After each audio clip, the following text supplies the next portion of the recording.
आगे आज पंचम दिवस श्री जी धाम में, वृंदावन धाम में पंचम दिवस में कथा में प्रवेश कर रहे हैं। कल हमने देखा भगवान श्री रामचंद्र का चरित्र, मर्यादा पुरुषोत्तम का। फिर हमने ये भी देखा कि समुद्र मंथन कैसे हुआ, परशुराम जी का चरित्र देखा, मत्स्य अवतार देखा, अनेक प्रकार का अवतार देखते हुए, वामन अवतार देखते हुए भगवान श्री कृष्ण बलराम जी का भी अवतार देखा। आज हम नंद उत्सव में प्रवेश हो रहे हैं। कहते हैं उठी सखी सब मंगल गाई, जागो जशोदा तेरे बाल के उपजो कुमरे कन्हाई। उठ सखी सब मंगल गाओ, कहते हैं उठ सखी। यशोदा सब सखी कहती है, यशोदा उठ, तेरे घर मंगल आया है, तेरे घर मंगल हुआ है, कुंवर कन्हैया आया है, उठ। और जितने भी जुगा करके रखी थी छुपा छुपा करके, किस ऐसे मंगल का दिन आएगा तो लुटाऊंगी, तो आज लुटा। सब सखी आती हैं और कहते हैं तेरो बालक जो हैं कुंवर कन्हाई हैं, इसी दिन का तो प्रतीक्षा था तुम्हें, कितना मंगल का दिन है, अभी तू घर में शांत मत बैठ। यशोदा मैया भी दिल खोल करके जो भी उनके पास रहता है बचाई रहती है वर्षों से, इस मंगल दिवस के लिए सब लुटा देती है। और बाबा नंद के पास तो 9 लाख गायें हैं, आज उन्होंने 2 लाख गायें जो ही दान कर दिया, खुशी में, बालक की खुशी में। चारों दरबार का द्वार खोल दिया, सोना चांदी हीरा मोती लुटाए जा रहे हैं। ब्राह्मण साधु सब लूटते हुए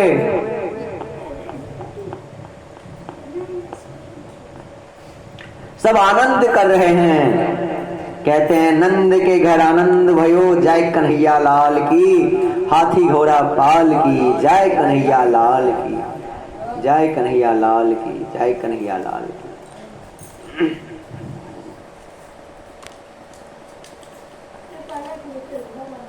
नंद के घर आनंद भयो, जय कन्हैया लाल की।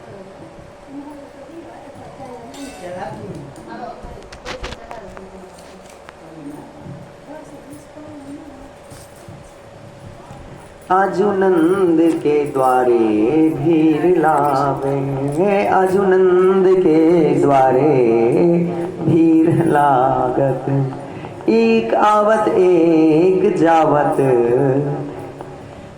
आज नंद बाबा के घर में बहुत भीड़ लगा है, कोई आ रहा है तो कोई जा रहा है। जैसे मंदिर में हम देखते हैं कि एक आवत और एक जावत, कुछ लोग आते हैं मंदिर के अंदर प्रवेश करते हैं और कुछ लोग मंदिर से बाहर प्रवेश करते हैं। तो आज वही नंद बाबा के घर में मंदिर के समान बड़ा उत्सव हो रहा है, बड़ा आनंद हो रहा है।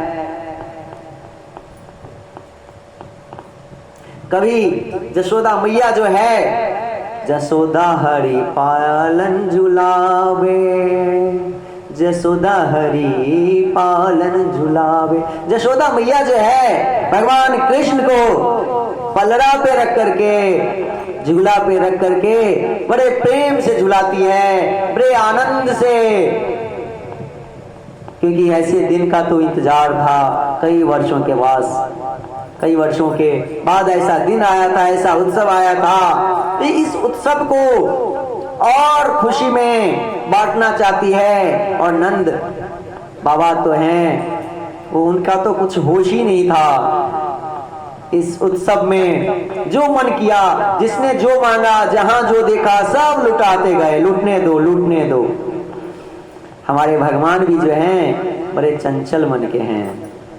मैया यशोदा झूलन पे उनको देते कि झूलेंगे, आज झूलते झूलते डोलते डोलते नींद आ जाएगी। आज जो ही यशोदा मैया सोचती है कि हमारा लाला, उसको नींद आ रहा है, अभी सोएगा, जो ही झूलन में डालते फट से आंख खोल देते। मैया भी कहती, अरे निंद्रा कहाँ चली गई, आजा, देख मेरे लल्ला को नींद आया है, जल्दी से आजा। लेकिन लल्ला को क्यों नींद आवे। इधर जो ही मैया थोड़ा इधर उधर कामों में हाथ बटाती कि हमारे कन्हैया जो चंचल थे, कुंवर कन्हैया, अपने होठ को फड़फड़ाने लगते कि दूध चाहिए, भूख लगी। बड़े आनंद। इधर भगवान के 5-6 दिन ही हुआ था उत्सव का मनी। उत्सव तो चल ही रहा था, नित्य प्रतिदिन चल ही रहा था। लग रहा था कि आज ही हुआ है बालक, आज ये उत्सव हम आज ही मना रहे हैं। लेकिन उत्सव होते होते हमारे कन्हैया को भी 6 दिन हो गए थे। तो आज हमारे नंद बाबा अपने राजा कंस को कर चुकाने के लिए गए। जब मथुरा जाते हैं कंस को कर चुकाने के लिए, लेकिन उनका दिमाग, उनका मन, उनका आत्मा, उनका दिल जो है अपने लल्ला का ही पुकार में रहता है। उनका दिल जो है बार बार लल्ला लल्ला पुकारते रहता है। मन आत्मा सब उनका लल्ला के ऊपर ही ध्यान में है। लेकिन कर भी चुकाना जरूरी है, क्योंकि नंद बाबा ठहरे मुखिया और कंस ठहरा राजा। मथुरा के प्रांगण में ही, मथुरा के अंदर में ही नंद बाबा का गांव गोकुल आता था, तो कर तो चुकाना ही है सालाना। आज कर चुकाने के लिए गए, अपने छकरा पे सब सामान उमान बांध करके कुछ गोप कुमारों को ले लिए, चल दिए। उधर गए और अपना कर चुकाने का सब काम कर दिया। हिसाब किताब का काम हो गया, सब डायरी मेंटेन हो गया। अब मिलते हैं श्री वसुदेव जी से। वसुदेव जी से मिलते हैं और बड़े प्रेम से दोनों आलिंगन करते हैं। वसुदेव जी को लगा कि पता नहीं कौन आ गया, और इधर नंद बाबा को लगता है कि कौन आ गया। दोनों मित्र भी थे, बहुत अच्छे मित्र थे, लेकिन आज तो जैसे प्राणों में प्राण आया। कहते हैं अच्छे मित्र, सच्चे मित्र वही हैं जो सुख के समय आवे या ना आवे, लेकिन दुख के समय जरूर खड़ा रहे, दुख के समय जरूर आपका साथ दे, वही आपका सच्चा मित्र है। आज वसुदेव जी जो हैं नंद बाबा से कहते हैं कि बड़ा आनंद का विषय है कि तुम्हारे चतुर्थ आयु में, तुम्हारा आयु जो है चौथा पहर चल रहा है, यानी कि 100 साल यदि है आयु तो 60-70 के एज में थे। ऐसे 80 साल की उम्र में थे तब नंद बाबा को लल्ला पधारे थे, लल्ला आए थे, अपने उनके घर पे प्रकट हुए थे हमारे कन्हैया। वसुदेव जी बड़े खुशी मनाते हैं कि देखो तुमको लल्ला आया, इस मंगल दिन का इंतजार था और वो दिन आ ही गया। और इधर नंद बाबा जो हैं कहते हैं बड़ी दुखी की बात है, तुम्हारे पास तुम्हारे जितने भी बालक हुए सबको कंस ने मार डाला, दुष्ट कंस ने, और एक जो बालिका हुई उसको भी दुष्ट ने मार दिया। बड़ा दुखी लगता है। ये सब बातें चल ही रही है कि वसुदेव जी कहते हैं मित्र सुनो, समय ठीक ठाक नहीं चल रहा है, आजकल मौसम भी खराब है और कुछ जानवर सब भी, राक्षस सब भी उत्पाद मचाए रखे हैं। तुम्हें ऐसा करो, अभी तेरा घर में छोटा लल्ला है तो जल्दी से चले जाओ। नंद बाबा बोले कि ठीक है, सही बोल रहे हो आप, चलते हैं। रास्ते में आ ही रहे हैं और मन ही मन सोच रहे हैं कि नंद बाबा के मुख से निकला है तो कुछ ना कुछ जरूर गड़बड़ है, क्योंकि नंद बाबा जो हैं एक साधारण मनुष्य नहीं है। नंद बाबा जो हैं वसुदेव जी के मुख से यदि निकला है कि उत्पाद हो रहा है, राक्षसे आ रहे हैं, असुर योनि बढ़ गया है, तुम अपने लल्ला को संभालो, तो नंद बाबा यही सोच रहे हैं कि वसुदेव जी के मुंह से यदि उनके मुख से निकला है तो जरूर कोई बड़ी बात है, क्योंकि वसुदेव जी जो हैं साधारण मनुष्य नहीं हैं, बड़े धर्मनिष्ठ हैं और सत्यवादी हैं। उनके मुख से जो भी कुछ आएगा वो सत्य ही होगा। तो जल्दी जल्दी तेजी में आज हमारे नंद बाबा भी जल्दी जल्दी आने की कोशिश करते हैं। इधर नंद बाबा रास्ते में आ रहे हैं और यहाँ पे कुछ दूसरा ही हंगामा हो गया। क्या हो गया? तो आज अविद्या का जो रूप है पुतना, वो आ जाती है। पुतना जो है अनेक प्रकार के शिशुओं को, उसके खून को पीती है। कंस ने ही भेजा है।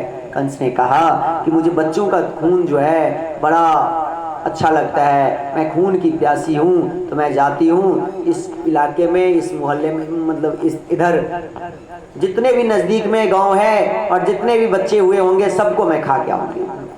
कंस भेज दिया कि जाओ।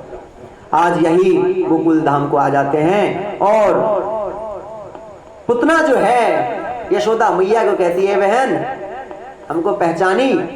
आज पुतना जो है आकाश मार्ग से आई है और बहुत सुंदर अपना स्वरूप बना ली है। तो बहुत सुंदर स्वरूप बना ली है, देखने में भी बड़ी मनमोहक लग रही है, मोहिनी लग रही है। तो यशोदा मैया सोची यदि मैं इसे कह दूं कि न पहचानी मैं तो कहीं ये बुरा न मान जाए। होगी कोई दूर पड़ोस की बहन। बोली हाँ हाँ बहन पहचानी पहचानी। तो पुतना कहती है, देख तेरे घर लल्ला हुआ है, कितनी आनंद की बात है। बोले हाँ हाँ तो लल्ला तो हुआ है, आ लल्ला को थोड़ा आशीर्वाद दे दे। बोले हाँ हाँ जरूर आऊंगी बहन, जरूर आऊंगी। लल्ला को देखने गए हैं और इतनी सुंदर और मोहिनी थी कि मैया यशोदा ने भी उनको उनके हाथ में दे दिया। अब पुतना का अर्थ समझते हैं। तो पुतना क्या है? पूतना। जिसको कोई भी पूत ना हो उसी को पुतना कहते हैं। जो किसी दूसरे के पूत को ना देखना चाहती है उसको पूतना कहते हैं। जो अपवित्र है उसको पूतना कहते हैं। अब ये पूतना जो है अविद्या रूप में है, लेकिन भगवान तो यहाँ पे लीला करने के लिए आए हैं। अब देखिए पूतना कौन थी? तो पूर्व जन्म में पूतना जो थी राजा बलि, दैत्य राजा बलि जो है उनके पुत्री थी। ठीक है, वो भी ठीक है, बलि की बेटी है। अब हमें ये बताइए, बलि की जो बेटी है तो पूतना क्या करने आई दूध में जहर मिला करके पिलाने के लिए? तो उन्होंने वामन अवतार में देखा था भगवान को। वामन अवतार में सुंदर अवतार जो देखा था तो उनके मन में आया था कि तुमको मैं दूध पिलाती, तुम मेरे बालक के समान, क्योंकि छोटे वामन थे। कहा तुम इतने सुंदर हो कि मैं तुमको दूध पिलाती।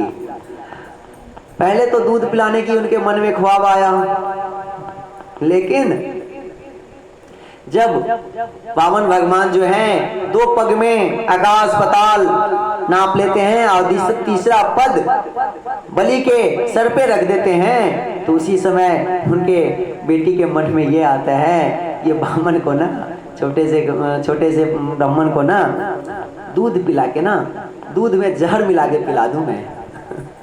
भगवान तो सबके मन की मुराद को पूरा करते हैं। भगवान कहते तो वही तुम्हारी मन में आया तो वही होगा। तो आज पूतना जो है आज भगवान को दूध पिलाने के चक्कर में जहर पिलाती है और भगवान भी बड़े आनंद से पीते हैं, क्योंकि उसके मन में था कि हम जहर पिलाएं तो भगवान पीते हैं। अब कुछ लोग कहते हैं, कुछ साधुओं का कहना है, जब ये दूध पिलाने लगती हैं तो हमारे कन्हैया जो है नटवर आंखें बंद कर लेते हैं।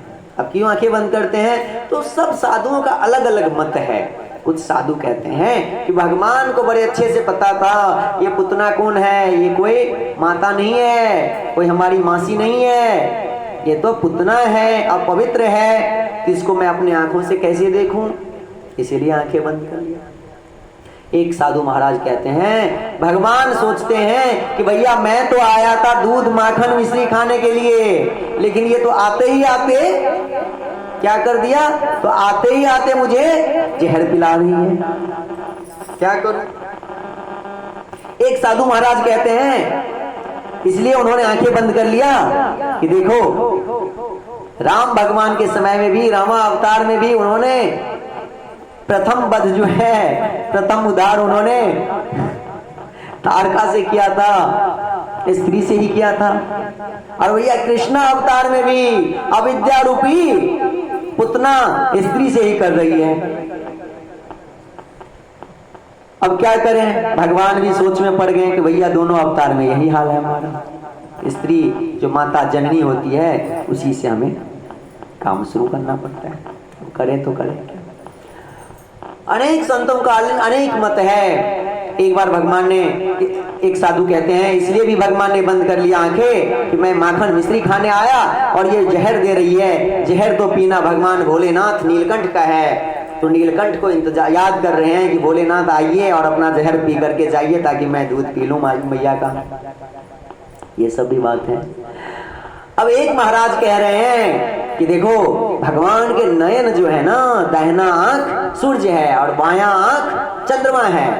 तो भगवान सोच रहे हैं, चंद्रमा, सूर्य और चंद्रमा सोच रहे हैं भगवान आप इसे, इनका दूध पिए या ना पिए वो तो हमें नहीं मालूम, लेकिन हम अपनी आंखों से इसको अंदर, आपके अंदर प्रवेश नहीं होने देंगे, इसलिए भी आंखें बंद करें।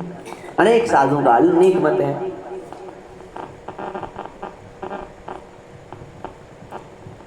एक साधु कहते हैं कि देखो, देखते हैं पुतना का पिछले जन्म का क्या कुछ अच्छा कर्म है, क्योंकि इसको उद्धार भी करना है, कोई अच्छा सा गति भी देना है। तो वही देखने लगे कि पुतना का कौन सा है। तब तक में पुतना ने दूध पिलाना शुरू किया और अपनी ओर राक्षसी बड़ा सा शरीर कर लिया, जिससे कि इतनी बड़ी विशाल शरीर किया कि जब वो गिरती है तो हमारे ब्रज के 6 कोश तक जितने भी पेड़ पौधे हैं, बड़े बड़े मोटे तागरे, एकदम से मोटे मोटे वृक्ष हैं, सबको तहस नहस कर दिया। इतनी विशाल उसका शरीर था। आज हमारे भगवान नटवर कुंवर कन्हैया क्या करते हैं, दूध पीना शुरू करते हैं और जोर से दूध पीते हैं, इतने जोर से दूध पीते हैं, इतने जोर से दूध पीते हैं कि भैया आज पुतना को तो सब हालत ठीक हो गया। आज पुतना जो है अपनी राक्षसी रूप दिखाते हुए बड़ी बड़ी आंखें कर लेती है, चिल्ला रही है। तो क्या होता है हमारे गांव में, जब बच्चे को कुछ लगता है तो गाय की पूंछ पकड़ करके कहते हैं, भाग भाग पुतना, भाग भाग पुतना, मुंच मुंच पुतना। तो आज जो है पुतना कह रही है, ए बालक मुंच मुंच बालक, मुंच मुंच बालक, यानी कि मुझे छोड़ दे, मुझे छोड़ दे। इधर तो तहलका मच गया। इधर तो हमारी मैया जो है यशोदा जोर जोर से रोने लगी कि हमारा बालक कहाँ लेकर के वो राक्षसी चली गई, मैं तो बहन ठहरी, इतनी मैं मंद बुद्धि हूँ कि अनजाने को भी अपनी बहन बना लिया और वो तो राक्षस ठहरी, हमारे बच्चे को क्या होगा। लेकिन कन्हैया जी तो बड़े मुस्कुराते हैं, बड़े आनंद से झूमते हैं, बड़ा आनंद लेते हैं। मस्त में भोलेनाथ जहर पीते हैं और कन्हैया दूध पी करके आनंद लेते हैं। इतने में दूध पीने के साथ साथ उसके प्राण को भी पी लेते हैं और प्राण को यूं ही पीते ही जोर से गिरती है, धड़ाम धड़ाम से जो गिरती है, 6 कोश की दूरी में जितने भी मोटे मोटे वृक्ष थे सबको तहस नहस कर दिया। और उसके शरीर पे भगवान कन्हैया जो हैं खूब हंस हंस करके खेल रहे हैं। उधर से मैया दौड़ी, उधर से सब गोपी सब दौड़ी, कन्हैया को पकड़ते हैं, बड़े सुंदर से गोदी में लेते हैं और क्या कह करके, तो यहाँ पर गाय के पूंछ को लेकर के कहते हैं, इंद्रियाणि हृषिकेशा प्राणान नारायणो वतु। कहते हैं हे भगवान, हे हृषिकेश, हमारे बालक की इंद्रियों की रक्षा करना, हे नारायण हमारे बालक की प्राणों की रक्षा करना, इत्यादि इत्यादि। इस तरीके से यानी कि भगवान के नाम लेकर के भगवान को ही झाड़ा लगा रहे हैं आज हमारी मैया। इधर नंद बाबा भी समय पर ही पहुंच जाते हैं। नंद बाबा सोचने लगे वसुदेव जी जो हैं इतने धर्मनिष्ठ सत्यवादी हैं, जरूर उन्होंने सही ही कहा है। अब देख भी रहे हैं इधर उनकी सोच जो है एकदम से, उनकी सोच में फरफराहट होने लगी। उधर वसुदेव जी ने कहा और इधर ऐसा हो रहा है। वसुदेव जी के बारे में सोचने लगे, वसुदेव जी कितने धर्मनिष्ठ व्यक्ति हैं, असाधारण है, भगवान के ही साक्षात अंश है भी। आज नंद बाबा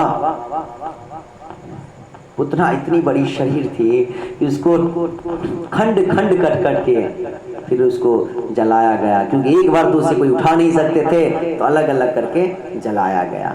जलाने के बाद फिर अपना जीवन धन धन का आगे बढ़ते गए।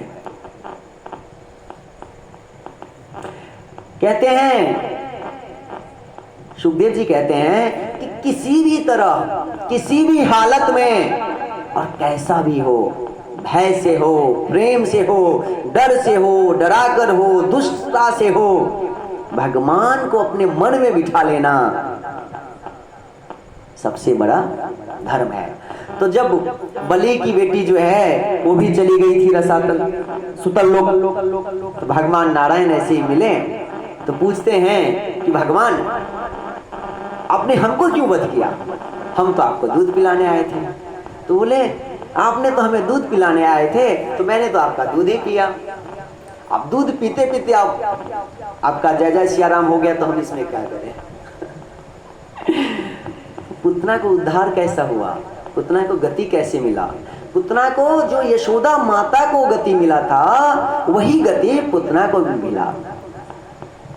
तो ऐसे भगवान नारायण को, ऐसे हमारे पुरुषोत्तम कुमार कन्हैया को छोड़ करके हम किसके शरण में जाएं कि देखिए उनको जहर पिलाने के लिए आए और जहर पिलाने के बदले में भगवान ने उनको माता वाली गति दे दिया। कितना आनंद की बात है। फिर समय आगे हुआ, देखिए ये जो शक्टासुर है, वत्सासुर है, बकासुर है, अघासुर है, पुतना है, इस सबको भगवान वध नहीं करते हैं, इस सबको भगवान ने अपने हाथों से वध नहीं किया। उन्होंने ही भगवान को वध करने के लिए आया और वो खुद ही स्वाहा हो गए। हमारे वृंदावन धाम, हमारे गोकुल धाम का जो नंद धाम का, नंद गांव का जो जितने भी लीला है सब क्या है, माधुरी लीला है। और मथुरा धाम का जो लीला है वो ऐश्वर्य लीला है, और उसके बाद द्वारका धाम का जो लीला है वो भी ऐश्वर्य लीला है। इसीलिए कहते हैं हमारे ब्रजनंदन जो है ना, ब्रज छोड़ के कहीं नहीं जाते हैं।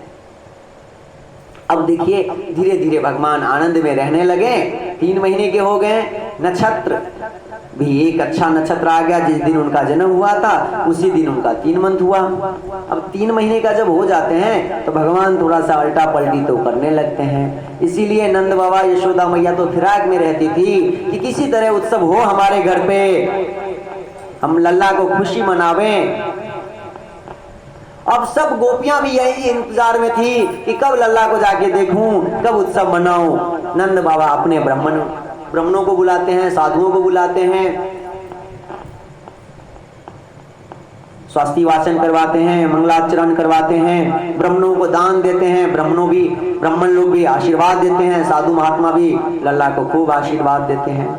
मैया जो है यशोदा मैया अपने सहेलियों सखियों के साथ खूब गाना बजाना, खूब अच्छे अच्छे स्वर में संगीत कर रही है। इधर भगवान लल्ला सोए हुए हैं। तो मैया ने सोचा, गांव में आज भी होता है, हमने भी देखा है कि टायर गाड़ी जो होता है, टायर गाड़ी के नीचे लल्ला को रख देते हैं, एक छोटे से झूला में रख देते हैं कि अपना रहेगा आराम से। अब यशोदा मैया ने भी ऐसे ही किया। एक बैलगाड़ी था छकरा, उसके नीचे भगवान को रख दिया। बैलगाड़ी पे अलग अलग बर्तन, दूध, ये वो ऐसा वैसा सब रखा हुआ था। अब बड़े आनंद से भगवान भी अपना आनंद ले रहे हैं। अब लगा कि मैया बहुत टाइम हो गया, थोड़ा आकर के मुझे दूध पिला दो।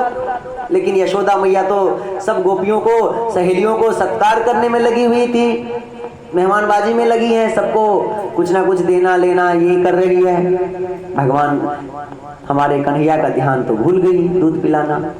भगवान को क्रोध आ गया तो भगवान ने शट्टासुर को उद्धार किया। तो ये शट्टासुर कौन है? तो ये शट्टासुर जो है हिरण्याक्ष का पुत्र है। एक बार ऐसा था कि शट्टासुर लोमस ऋषि के बगीचे में ये हिरण्याक्ष का बेटा आया और खूब उत्पाद कर रहा था और छुप जाता था, पेड़ पौधे को तोड़ देता और छुप जाता था। तो लोमस ऋषि ने कहा, जा दे रही तू है तो, लेकिन तेरा देह नहीं है, ऐसा हो जा। तो बहुत फिर विनय किया कि भैया मैया बाबा कुछ तो करो, ऐसे में तो हमारी जीवन नरक में जाएगा। तो कहते जा तू द्वापर युग का इंतजार कर, जब द्वापर युग आएगा तो हमारे कन्हैया आएंगे और तुम्हें उद्धार करेंगे। तो आज शट्टासुर इसी का इंतजार था कि कब द्वापर युग आवे, कब कन्हैया का उत्सव हो। तो आज उत्सव हो ही रहा था कि उसी छकरा में प्रवेश कर गए। भगवान को मैया का इंतजार करते करते अब कुछ नहीं रहा, तो भगवान को थोड़ा सा क्रोध आया और एक लात मारते हैं, छकरा आसमान में जाकर के ध्यान से गिरता है। जितने भी बर्तन वर्तन दूध दही रहता है सब तहस नहस हो जाता है। सब दौड़ करके आए, क्या हुआ क्या हुआ, मेरा लल्ला ठीक है कि नहीं। मैया को अब याद आया, मैया लल्ला को पकड़ते हैं, लल्ला ठीक है। सब बालकों से पूछते हैं भैया कैसे हुआ, तो सब कहते हैं ये जो कन्हैया है ना, लल्ला जो है इसने अपने पैर से मार दिया। अरे लल्ला का छोटा छोटा सा पैर है, लाल लाल पैर, इसके पैर में इतना ताकत कहां से आ जाएगा। फिर सबने इग्नोर कर दिया, बातों को हटा दिया, बुला दिया, चलो ठीक है जो हो गया। धीरे धीरे आनंद का माहौल था। देखिए पहले ने भगवान किसको मारा? अविद्या को, अविद्या नाम की पुतना, पुतना जो है अविद्या है। अब किसको मारते हैं? जड़वाद को। अब ये जड़वाद क्या है? ये बैलगाड़ी छकरा जो है ना, जड़ है, जड़, उनके अंदर प्राण तो है नहीं। और उसके ऊपर जो दूध दही था, तो उसके ऊपर दूध दही को भी तो कुछ प्राण नहीं होता है, ये भी जड़ है। अब तीसरा देखते हैं किसको मारते हैं? तृणावर्त को। अब आगे तृणावर्त को उद्धार करते हैं। एक दिन की बात है, यशोदा मैया लल्ला को दूध पिला रही थी, बड़े आनंद से दूध पिला रही थी। जब दूध पिला रही थी तो लल्ला ने सोचा मामा उड़न खटोला भेजे हैं, अब उड़न खटोला पे थोड़ा सा घूमना है। अब मैया के सामने उड़न खटोला पे यदि चढ़ूं तो मैया तो डर जाएगी। तो अपना शरीर को वजन बढ़ाना शुरू किया। कन्हैया ने जब वजन बढ़ाना शुरू करते हैं तो क्या होता है, वजन बढ़ते बढ़ते मैया यशोदा सोचने लगी कि मेरा लल्ला इतना वजन कैसे हो गया। तो बोली बहुत टाइम से बैठी हूँ तो मेरा पैर बढ़ गया है, तो इसको थोड़ा सा नीचे रखते हैं और जाते हैं इधर उधर काम वाम में हाथ लगाते हैं। आज जब काम में हाथों में काम लगाने के लिए हाथ आगे बढ़ाते हैं, इधर तृणावर्त आ गया। देखेंगे जब आंधी तूफान आता है तो गोल गोल गोल गोल ऐसे घूमते हुए ऊपर की ओर बढ़ता जाता है, उसी को तृणावर्त कहते हैं। अब आया उड़न खटोला साहब और हमारे लल्ला को गोदी में लेकर के उड़ने लगा। लल्ला बोले ठीक है, मामा ने उड़न खटोला भेजा है तो थोड़ा सा झूमने दो, खेलने दो।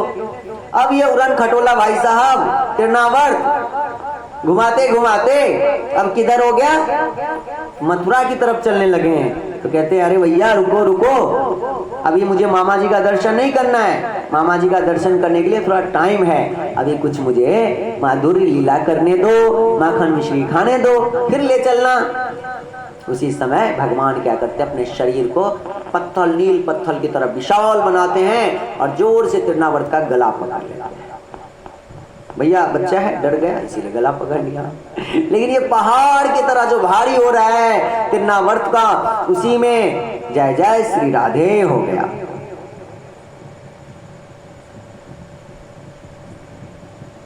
अब ये तृणावर्त कौन है? तो तृणावर्त जो है काम वासना का प्रतीक है, पुतना अविद्या का प्रतीक है, और शक्टासुर जड़ का प्रतीक है, जड़वाद का। और तृणावर्त जो है काम वासना का प्रतीक है। इसीलिए हमारे अंदर भी जितने प्रकार के भी काम है, काम वासना, सबको नाश कर देना चाहिए।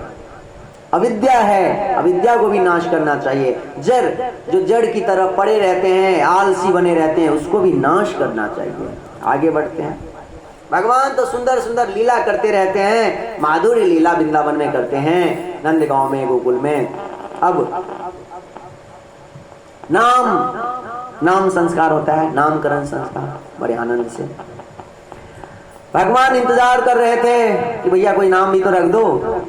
मैया ने तो कल्लू बल्लू करके बुलाती है, तो कुछ अच्छा सा नाम रखो ताकि सबको ही बुलावे। ठीक है, भगवान सोच ही रहे थे। इधर वसुदेव जी जो हैं, वसुदेव जी को तो सब पता है कि नंद का जो लल्ला है वो मेरा लल्ला है। गर्गाचार्य जी को भी पता है। गर्गाचार्य जी को कहते हैं कि जाओ वहां पे मेरा लल्ला है, थोड़ा सा नाम वाम रख दीजिए। नाम भी तो समझो कि क्या है हमारे लल्ला का नाम। आज गर्गाचार्य जी आते हैं और नंद बाबा जो ही अपने घर से बाहर निकलते हैं तो गर्गाचार्य जी को देखते हैं, दोनों हाथ से पैर को छानते हैं, पकड़ते हैं, कहते बाबा बाबा आपका ही तो इंतजार था मुझे। तो बोले क्या हुआ? तो कहते बाबा थोड़ा सा मेरे बच्चे का नाम रख दो आप, मेरे दो लल्ला है। उसकी मैया तो कलवा बलवा सब बोलते रहती है, लेकिन आप थोड़ा सा अच्छे से टिप्पणी देख करके नाम रख दीजिए। बोले देखो नंद बाबा ऐसी है, मैं तो तुमको पता है वसुदेव जी उनके राज्य का पुरोहित हूँ। अभी यदि मैं तुम्हारे बच्चे का नाम रखूं तो सबको शक हो जाएगा, इन दोनों की दोस्ती है और ये लल्ला जो है कहीं वसुदेव जी का तो नहीं है, सबको मन में शक हो जाएगा। तो इसीलिए नामकरण मेरे से मत करवाओ। लेकिन सच्चाई तो यही था कि यही आए ही थे नामकरण करने के लिए। अब इसकी भी बड़ी लंबी कथा है, लेकिन हम शॉर्ट में ही देखेंगे समय के अनुसार।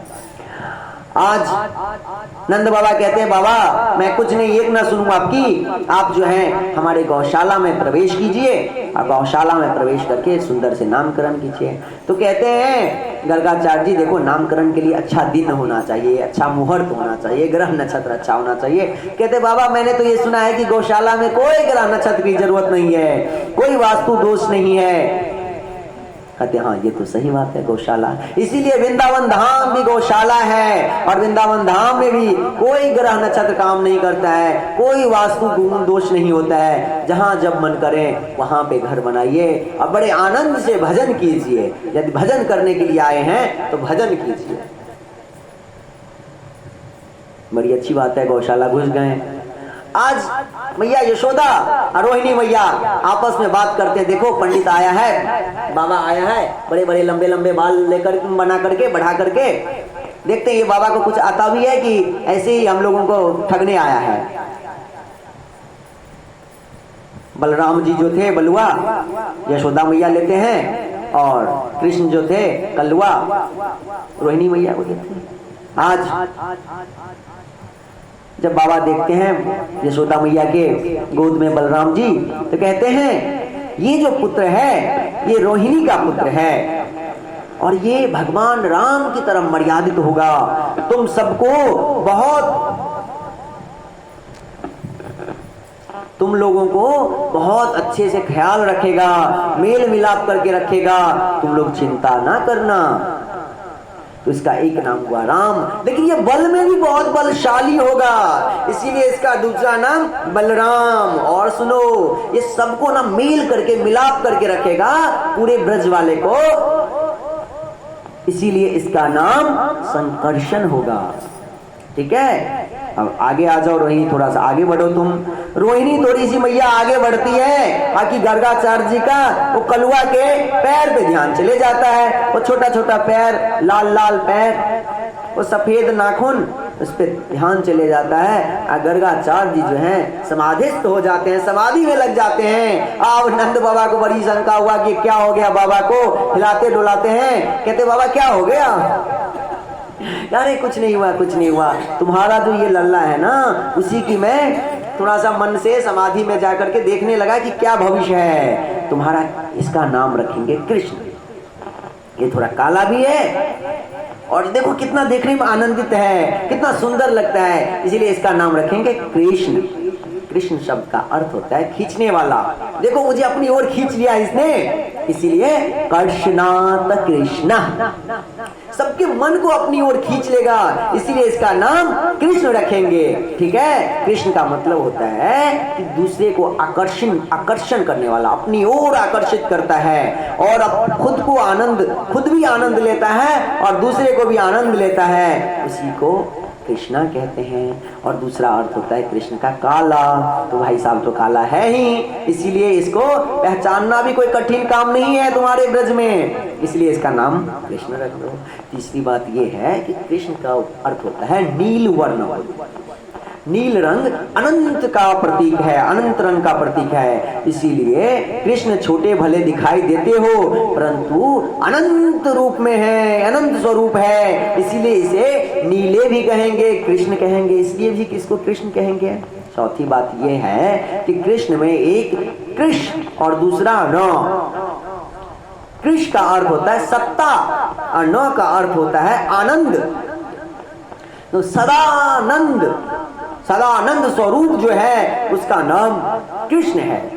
नामकरण करके गर्गाचार्य चले गए और ये भी कहते हैं कि किसी जन्म में ये भाई साहब जो हैं कन्हैया नटवर लल्ला, ये वसुदेव जी के घर में भी अवतार ले चुके हैं, इसलिए ना इसका एक नाम वासुदेव भी होगा।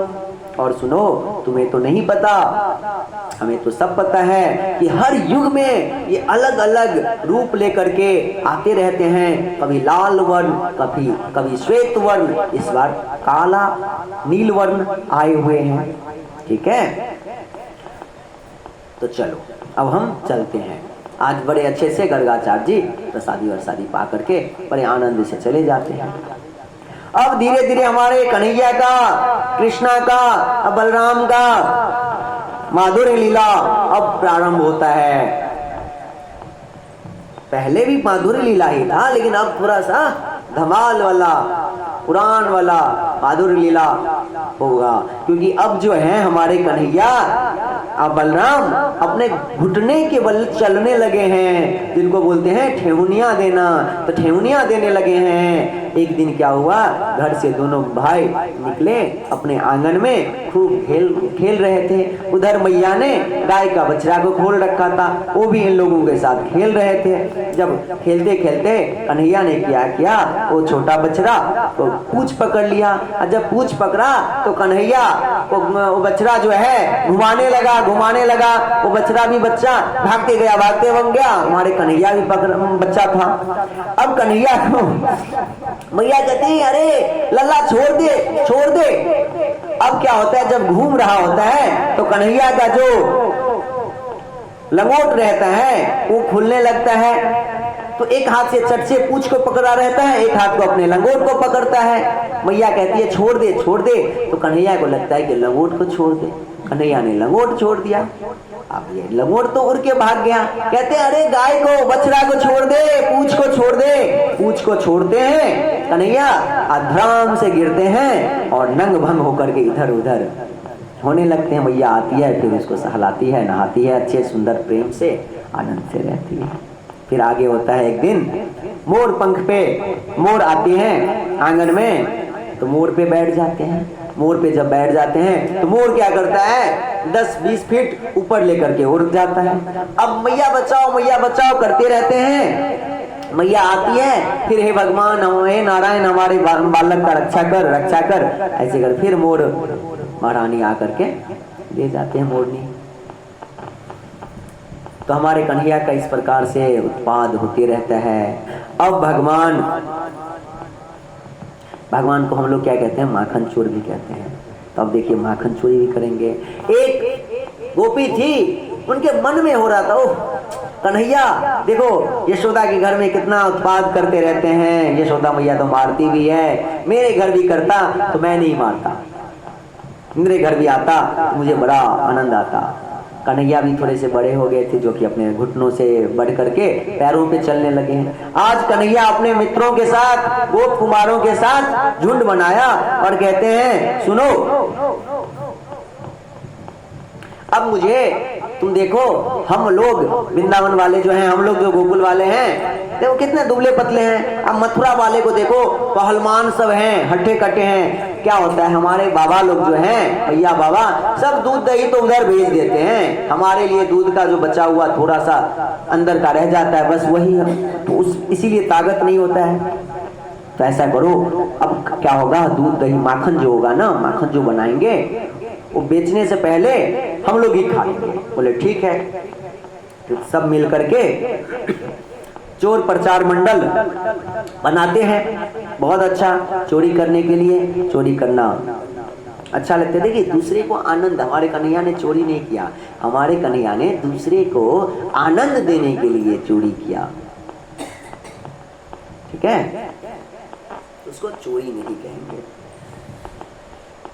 अब कन्हैया आनंद का उत्सव मनाते हैं, घर घर में जाकर के चोरी करते हैं। एक गोपी को सुबह सुबह कहती है, गोपी उठ उठ, देख तेरे घर ना संत आए हैं, जितने भी माखन मिश्री है सब लेकर के चल, दरवाजे पे बैठे हैं सब। बोले बहुत अच्छा, चलो संत आया है तो संत को आज खिलाया जाए। वृंदावन में वैसे भी संत की बहुत मांग है और संतों को खिलाना पसंद करते हैं लोग। उस जितने भी दही मटके थे दोनों हाथ में उठा उठा करके रखा, देखते हैं बाहर तो कोई संत नहीं है। तो कन्हैया कहते हैं कि तेरा आंख तो फूट तो नहीं गया है, देख तो कितने संत हैं। वो संत कौन थे, तो बंदर महाराज थे। एक लाइन से बंदर बैठे हुए हैं। कहते हैं कन्हैया देखो यही तो संत हैं, असली संत। इन्हीं ने तो श्री राम अवतार में भगवान श्री राम को त्रेता युग में सहायता किया था। इनसे बड़ा संत और कौन जो भगवान का सहायता करे। ये तो वो भी बात सही है। अब सबको एक लाइन में बिठा दिए, सबको माखन वाखन दे दिए। जब पेट भर गया सब बंदरों को, माखन के बर्तनों को तोड़ना शुरू कर दिया। कहते हैं देख, कन्हैया कहते हैं मैया देख, तेरा माखन ना मीठा नहीं है, खट्टा होए, खट्टा जो है इसके लिए किसी ने नहीं खाया। ठीक है भैया। अब सब कोई मिलकर के आ जाते हैं यशोदा मैया के पास। यशोदा मैया देखो तुम्हारा लल्ला जो है ना बड़ा बदमाशी करता है, तुम्हारा लल्ला जो है ना बहुत बदमाशी करता है, तुम ही कुछ करो। कहते क्या हुआ, तो तुम्हारा लल्ला दूध माखन चोरी करने लगा है। कहते हैं बताओ, यशोदा मैया कहते हैं बताओ उनके घर में कम है कि तुम्हारे घर में जाएगा, तुम्हारे घर में जाता है तो ऐसा कर तू ना अंधेरे में रख दे। कहते अरे मैया अंधेरे में क्या रखूं, तुम्हारे हाथ, तुमने जो बालक को हाथ में पहना रखा है ना कंगना हीरे का मोती का, तो उसी के प्रकाश से, उसी के प्रकाश से जितना भी अंधेरे में रखो तो जा करके क्या करता है कन्हैया, ढूंढ ही लेता है। अच्छा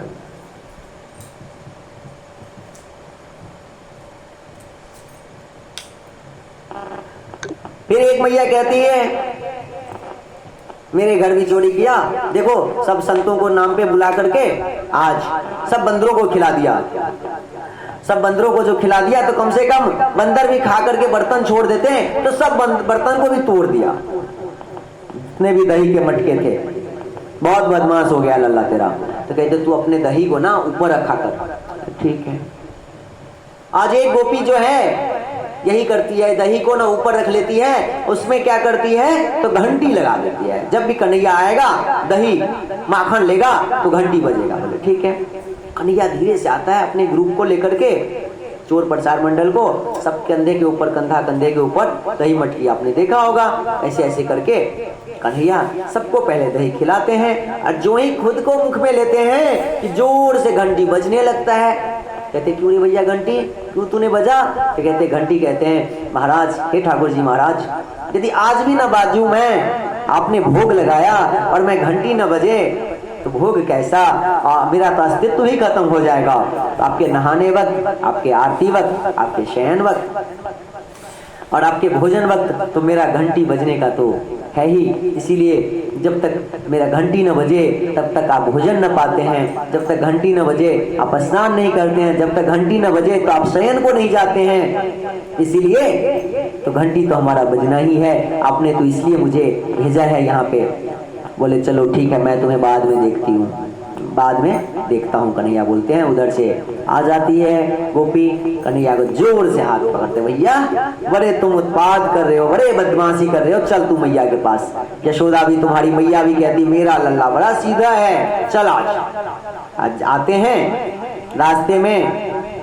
कन्हैया कहते हैं गोपी देख, तूने बड़ी जोर से ये हाथ पकड़ के रखी है, अब थोड़े से ये हाथ छोड़ दे और ये हाथ पकड़ ले। पीछे से उनके बालक, उसी गोपी के बालक और बालक सवार हैं, कहते हैं देख तेरी मैया जो है ना मुझे माखन खाने को ले जा रही है। अच्छा ऐसा बात है। तो कन्हैया का हाथ जो है गोपी ये हाथ छोड़ करके दूसरी हाथ पकड़ने लगती है। तब तक कन्हैया क्या करते, चट से उसी का बेटा का हाथ पकड़ा देते हैं और कन्हैया निकल जाते हैं। कन्हैया जब निकलते हैं, पहुंचते हैं अपने घर पे, छुपके से रहते हैं। और इधर गोपी कहती है अरे यशोदा देख तेरा बालक को मैं आज पकड़ लाई। तू कहती है ना कि तू अपने मेरे बालक को पकड़ के दिखा, तो देख तेरे बालक को पकड़ लिया मैंने। ओ गोपी तो भाई अपनी घूंघट तो इतनी लंबी की थी, गोपी को मालूम ही नहीं कि ये कन्हैया नहीं मेरा ही लल्ला है। अब क्या करें। यशोदा कहती है अरे घूंघट तो उठा, घूंघट तो खोल, घूंघट खोलेगी तब तो दिखेगा तुझे। तो घूंघट खोलते हैं तो देखते ही तो मेरा छोड़ा है। कहते बाबरी के कहाँ तू आ गया, कहाँ से आ गया। कहते वो तो कन्हैया हमको बोला कि माखन खिलाने ले जा रही है, इसीलिए मेरा हाथ तूने पकड़ लिया। ठीक है। कन्हैया घर से बाहर निकलते हैं, कहते भैया देख यही सब झूठ बोल करके ना मुझे ना बदनाम करने के चक्कर में सब लगे हुए हैं। ठीक है। जब वो गोपी वापस अपने घर पे आती है, कन्हैया रास्ते में आके कहते देख अभी तो दोबारा यदि मुझे पकड़ने की कोशिश की तो अभी तेरे लल्ला का हाथ, तेरे छोड़ा का हाथ तेरे हाथ में दिया है, और दोबारा जब पकड़ने की कोशिश भी किया ना तो तेरे जोड़ू जो हैं उनके हाथ तेरे हाथ में दे दूं मैं। ठीक है। आज फिर से कन्हैया माखन चोरी करने जाते हैं घर में। कन्हैया पकड़े जाते हैं। जब पकड़े जाते हैं और जब कन्हैया पकड़े जाते हैं तो वो गोपी आती है तो कहती रुक तुझे बांधती हूँ, पहले बांध करके मैं जाऊं यशोदा को बुला के लाऊं। तो कहते ठीक है बांध ले। कुर्सी पे बिठाया, बांधने लगा। ऐसे बांधती है तो ऐसे खुल जाता है, ऐसे बांधते तो ऐसे खुल जाते हैं। कन्हैया कहते गोपी सुन तो है ना बांधे ना, अब रुक मैं सिखाता हूँ, तू बैठ।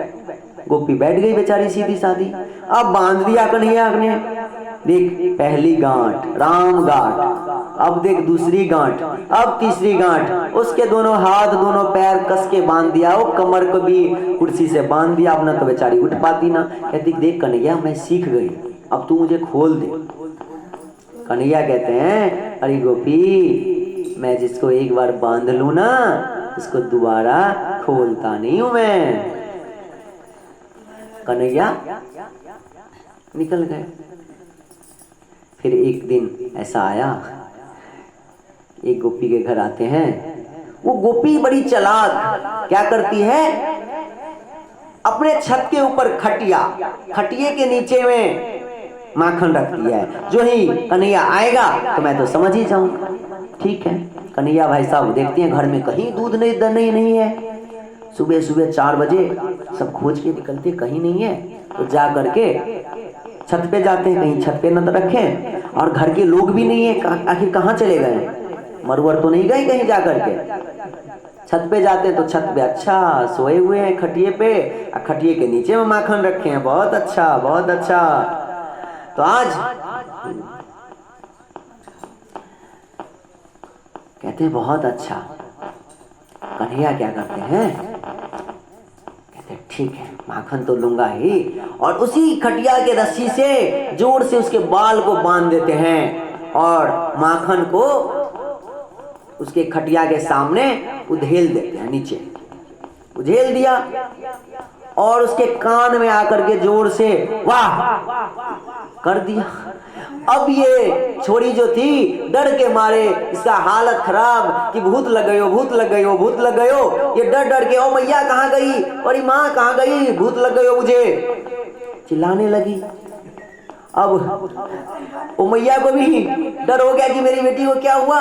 वो जो ही उठी तो खटिया को अपने उसके बाल में बंधा हुआ था, खटिया लेकर के ही उठी। वो आगे जब बढ़ती है तो माखन नीचे बिखरा हुआ है, धड़ाम से गिरा, ये ले धड़ाम। इधर उठती है तो इधर धड़ाम।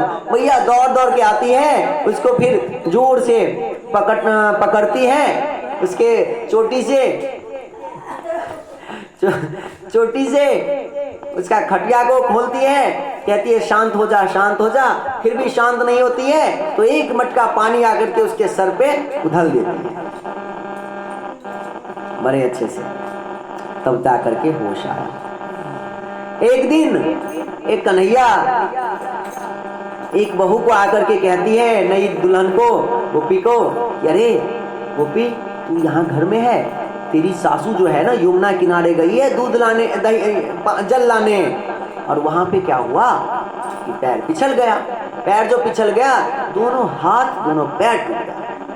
अब तो बेचारी बहू को हालत खराब कि मेरी सासू माँ का पैर हाथ टूट गया। एक तो वैसे भी घर की सेवा पूरा करवाती है, अब तो अपनी भी सेवा करवाएगी मुझे। इसी हालत में कहीं कहाँ गई, दौड़ के विदा हुआ। कहते ठीक है जल्दी जा, जल्दी जा। तो कहते कन्हैया सुन, मैं दौड़ के जा रही हूँ, तब तक ना तू थोड़ा मेरे घर का रक्षा कर कि बंदर उंदर ना आ जाए। बोलते हाँ गोपी तू बिल्कुल चिंता न कर, तू जा। ठीक है। जब ये बहू रानी सासू माँ के पास आती है तो कहती अरे तू घर को छोड़ के कहाँ आ गई। कन्हैया तो सब माखन मिश्री सब लेकर के भाग जाएगा, खा जाएगा और दूसरे को भी खिलाएगा, तू दौड़ के जा, दौड़ के जा। कहते नहीं कन्हैया ने तू हमें भेजा है कि तेरी सासू ना यमुना जी में जल ले रही थी, पैर पिछल गयो और दोनों टांग, दोनों पैर, दोनों हाथ टूट गयो। कहती कन्हैया ने तुमको बेवकूफ बना दियो, तू दौड़ के जा, दौड़ के जा।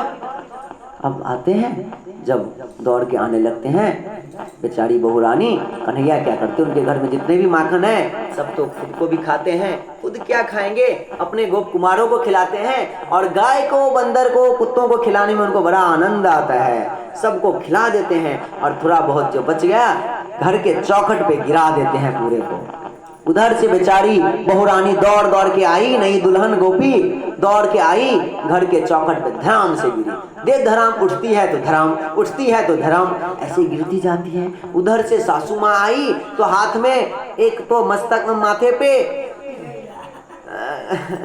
गहला और दूसरा कमर में मटकी को पानी के साथ, जल के साथ लेकर के धड़ाम से गिरती है। वो भी चौखट के सामने ही धड़ाम धड़ाम से दोनों, और पानी हो गया और जो मिट्टी था और कीचड़ बन गया और धड़ाम से गिरे। दोनों सास बहू धड़ाम धड़ाम से गिरते हैं। तो कहती है देख अब तो मुझे पकड़ने की कोशिश न करेगी ना, मुझे पकड़ने की वजह से तो अपनी सासू को अकेला भेजती है पानी के लिए, और खुद तू घर में रहती है, तू सासू का भी सेवा कर थोड़ा सा, और पानी सासू को अकेला मत बोल लाने के लिए, एक बूढ़ी है ना, मैं तुम्हारे घर में माखन न खाऊं, थोड़ा सा तो माखन खाता हूँ और थोड़े से गाय बंदर को खिला देता हूँ, इसमें तुम्हें क्या परेशानी है, मेरे लिए एक मटका अलग से रख दिया कर।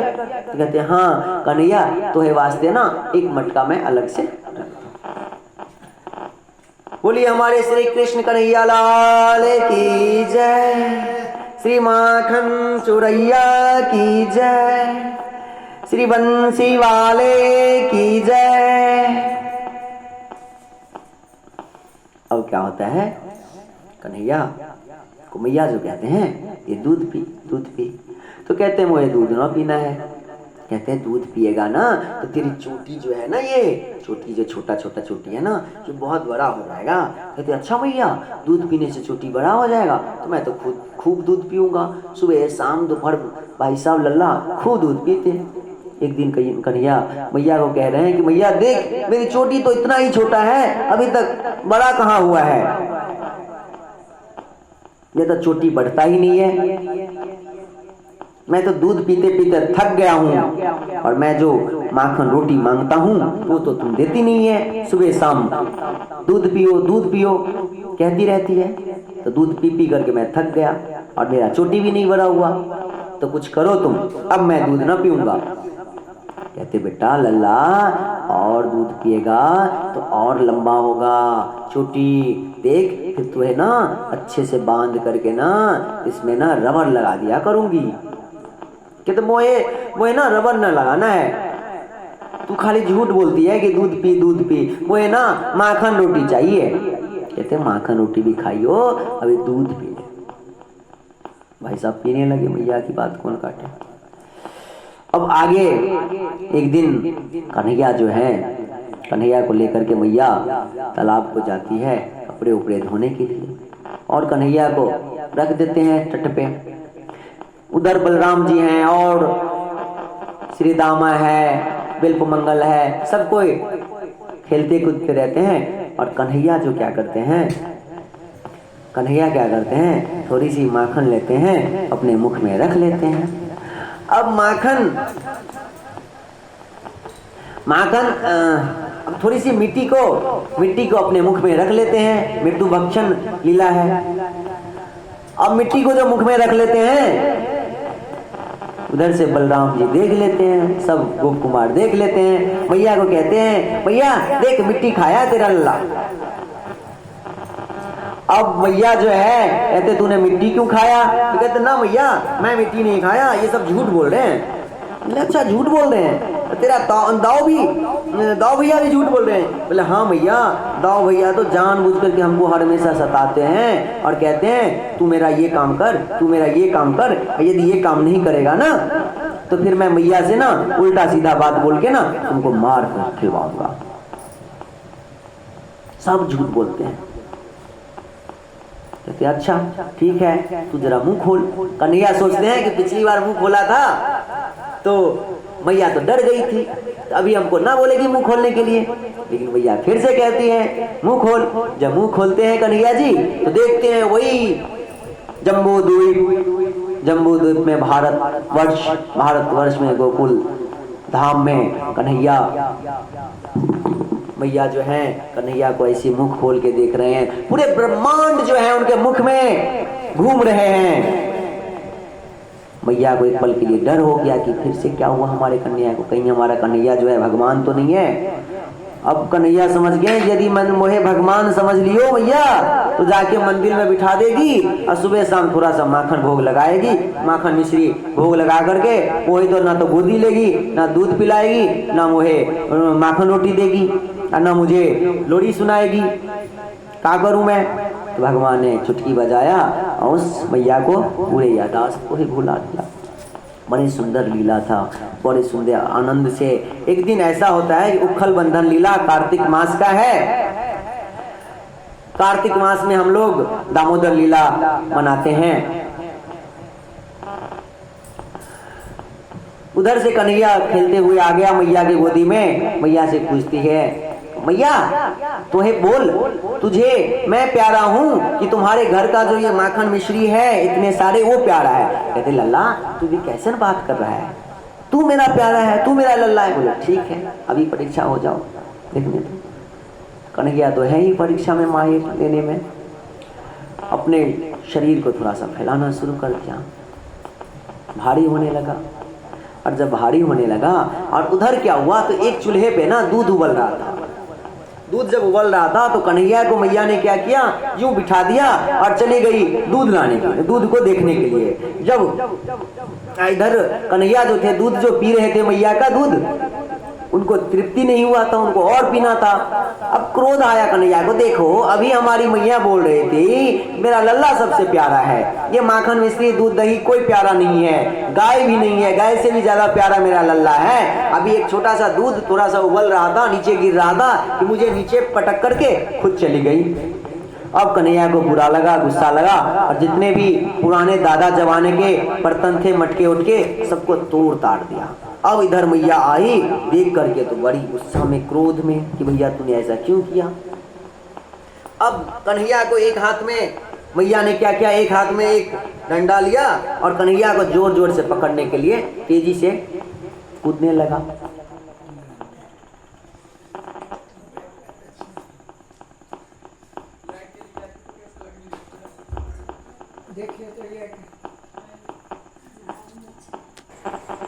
अब बड़े सुंदर से मैया जो है कन्हैया को हाथ में डंडे लेकर के पकड़ने लगी। कन्हैया आगे आगे, मैया पीछे पीछे। पहले जो खटिया था उसको चारों तरफ घूम घूम करके मैया को तंग कर दिया। मैया थकी जा रही है, सर का जो बाल में चोटी था वो चोटी खुल गया, मस्तक पे जो पसीना था, पसीना आते आते पैर तक पसीना पसीना हो गया। पूरे कपड़े जो मैया का साड़ी पहनी थी सब भीग गया पसीने से, और मैया को क्रोध और बढ़ता गया। ये लल्ला जो है मुझे थका रहा है। लेकिन लल्ला ने देखा कि मेरी मैया बहुत थक गई है, अब कुछ किया जाए। कहते क्या किया जाए, तो कहते हैं भक्तों ने बड़ा अच्छा सुंदर एक पंक्ति लिखा है, प्रबल प्रेम के पाले पर कर प्रभु को नियम बदलते देखा। प्रबल प्रेम के पाले पर कर प्रभु के नियम बदलते देखा। अपना मान टले टल जाए, भक्त का मान न टलते देखा। देखिए भगवान ने बड़ा अच्छा नियम बनाया है कि अपना मान टल जाए, टलने दो, लेकिन हमारे भक्त का जो मान है, हमारे भक्त का जो संकल्प है वो कभी टूट ना पाए, कभी उसको टूटने न दूं।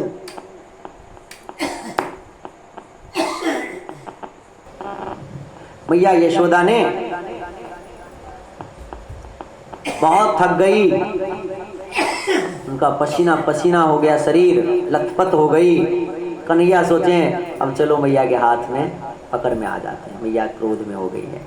अब कन्हैया खुद ही आकर के मैया को पैरों को पकड़ लेती है और मैया को लगता है कि मैंने पकड़ लिया। पकड़ करके आज मैया जो है उखल में बांधने लगती है। इसी को हम लोग दामोदर लीला करते हैं कार्तिक मास में, ये कार्तिक मास का लीला है। आज उखल में जब बांधने लगी, पहले तो अपने बालों में जो फीता लगाए हुए थे वो फीता खोल के उखल में बांधने लगी, 2 उंगली छोटा। फिर घर से और लाए, 2 उंगली छोटा। अगल बगल से लाए, फिर 2 उंगली छोटा। वो 2 उंगली छोटा क्यों? क्योंकि भगवान कह रहे हैं कि अरे भक्त, एक कदम तू आगे बढ़, दूसरा कदम मैं तेरे लिए आगे बढ़ाऊंगा। तो वही 2 कदम का फेर है, एक कदम तू आगे तो बढ़, दूसरा कदम मैं आगे बढ़ाकर तेरा हाथ पकड़ के खींच लूंगा। इसीलिए भगवत गीता में भी भगवान ने अर्जुन को कहा है कि सब प्रकार के धर्मों को त्याग करके मेरे शरण में आ जा, मैं तुम्हें मोक्ष प्रदान करूंगा, मैं तुम्हें उद्धार कर दूंगा। तो किस प्रकार के धर्म? अब जिस प्रकार के धर्म के बारे में सोचे, सब प्रकार के धर्मों को छोड़ करके मेरे शरण में आ जाओ। तूने कितना बड़ा भी कांड पे कांड किया है, वो भी छोड़ करके मेरे शरण में आ जा, मेरा शरणागत हो जा। अब भी कि अब भी खड़े खड़े ही तो तेरा मैं उद्धार कर देता हूं। आज वही 2 उंगली छोटा होकर के फिर कन्हैया सोचते हैं कि फिर मैया जो है बड़ी थक गई है, अब खोजते खोजते चलो बंधन बांध लेते हैं। जब तक कन्हैया खुद नहीं चाहेंगे कि बंधने के लिए, खुद नहीं चाहेंगे मुझे पकड़ने के लिए, तब तक कौन पकड़ सकता है? सिर्फ आप एक कदम आगे बढ़ सकते हैं। और जब आपका दिल सच्चा रहेगा, प्रेम सच्चा रहेगा, भक्ति आपकी सच्ची रहेगी, तो आप खुद ही एक कदम आगे बढ़ेंगे और कन्हैया आपको आकर के पकड़ लेंगे। जैसे कन्हैया ने यशोदा मैया के पैर को आके पकड़ लिया। आज मैया यशोदा ने एक उखल देखी, उखल में बांध दिया, उखल में बांध करके अपने घर के काम करने निकल गई। आज कन्हैया जो है उखल को घसीटते घसीटते उनके आंगन में 2 पेड़ था। कौन सा पेड़ था? यमलार्जुन पेड़ था। यमलार्जुन नाम का 2 पेड़ जो था, नलकुबर और मणिग्रीव, ये दोनों क्या थे? तो कुबेर के पुत्र थे। एक समय ऐसा हुआ कि नदी में, पानी में, एक तालाब में दोनों भाई अलग अलग स्त्रियों के साथ मदिरा पीते हुए जल क्रीड़ा कर रहे हैं बिना वस्त्रों के।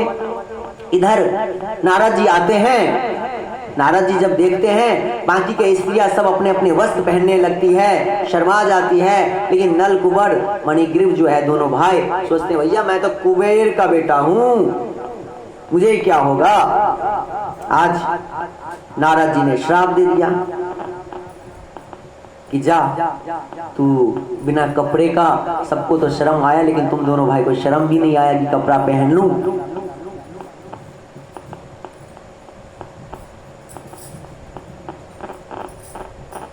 कि तुम लोग उन्मत्त होकर बड़ी जड़ता का काम कर रहे हो, जाओ जर बन जाओ। कहते अब क्या होगा। अब दोनों भाई नारद जी के पैर पे गिरने लगे, बोले अब भैया बाबा मुझे बचा लो, ए महात्मा जी मुझे बचा लो, मेरे से गलती हो गया। तो कहते अब तो मेरे मुख से भी निकल गया, अब तो होना ही है, तो एक काम कर, द्वापर युग का इंतजार कर, भगवान कृष्ण आएंगे हमारे पुरुषोत्तम लीला धारी, आकर के तुम्हारा उद्धार कर देंगे। तो वही नीला नलकुबर और मणिग्रीव जो है यही अमलार्जुन वृक्ष है। आज भगवान कन्हैया क्या करते हैं, उखल को घसीटते घसीटते लाते हैं और दोनों पेड़ धराम से गिरता है। जो ही धराम से गिरता है तो क्या होता है, दो मनुष्य वही नलकुबर और मणिग्रीव खड़े हो जाते हैं, भगवान को प्रार्थना करते हैं, परिक्रमा करते हैं और क्या कहते हैं, कहते हैं वाणी गुणानुकथने श्रवणो कथायाम हस्तौ च कर्मसु मनस्तवा पादयोरिणः।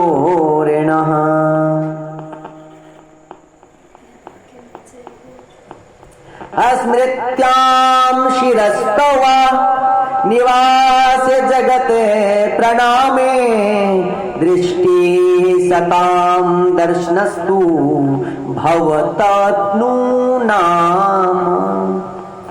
कहते हैं हे भगवान हमारी वाणी जो है सदैव आपकी गुणगान करती रहे, आपके गुणों का वर्णन करती रहे, हमारा कान जो है आपके रसमयी कथाओं का श्रवण करते रहे, हमारा हाथ जो है आपकी सेवा करते रहे और मेरा सर जो है आपके ही स्वरूप, आपके ही रूप में जो साधु महात्मा हैं उनके सामने झुकता रहे और मंदिर मंदिर में जाकर के झुकता रहे। यही हमें वरदान दीजिए। भगवान ने कहा तथास्तु, जा तेरा मन मुझ में ही लगा रहेगा। जब पेड़ को गिरने का आवाज आया सब दौड़ करके आए, नंद बाबा यशोदा भैया सब दौड़ करके आए, क्या हुआ क्या हुआ क्या गिरा। सब बालक फिर से कहते हैं कि कन्हैया ने दोनों पेड़ को गिराया और दो इंसान यहाँ पे मनुष्य खड़े हो गए, कन्हैया को पूजा किया, विनती किया, परिक्रमा किया, तब आसमान में चले गए। किसी को विश्वास नहीं हुआ कि कन्हैया ऐसा है, कि छोटे कन्हैया थे।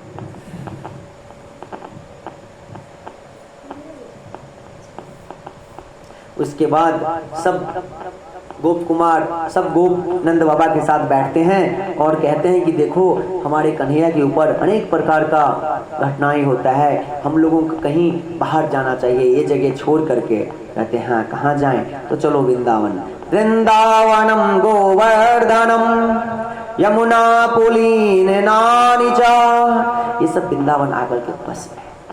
वृंदावन में आकर के, वृंदावन तो वैसे ही बड़ी शोभा है, गोवर्धन पर्वत भी प्रसन्न करते रहते हैं, इधर यमुना पुलीन जो है वो भी मन के भावना को लुभाते रहती है, सुंदर सुंदर मीठा मीठा हवा बहती रहती है। इधर कृष्ण बलराम जी प्रेम से भर गए, अपनी बाल लीला उन्होंने गोकुल की तरह यहाँ भी सबका मोह छीन लिया, अपने ओर कर लिया और बड़े आनंद से अब छोटे छोटे बछड़े को चराने के लिए भी चलने लगे हैं।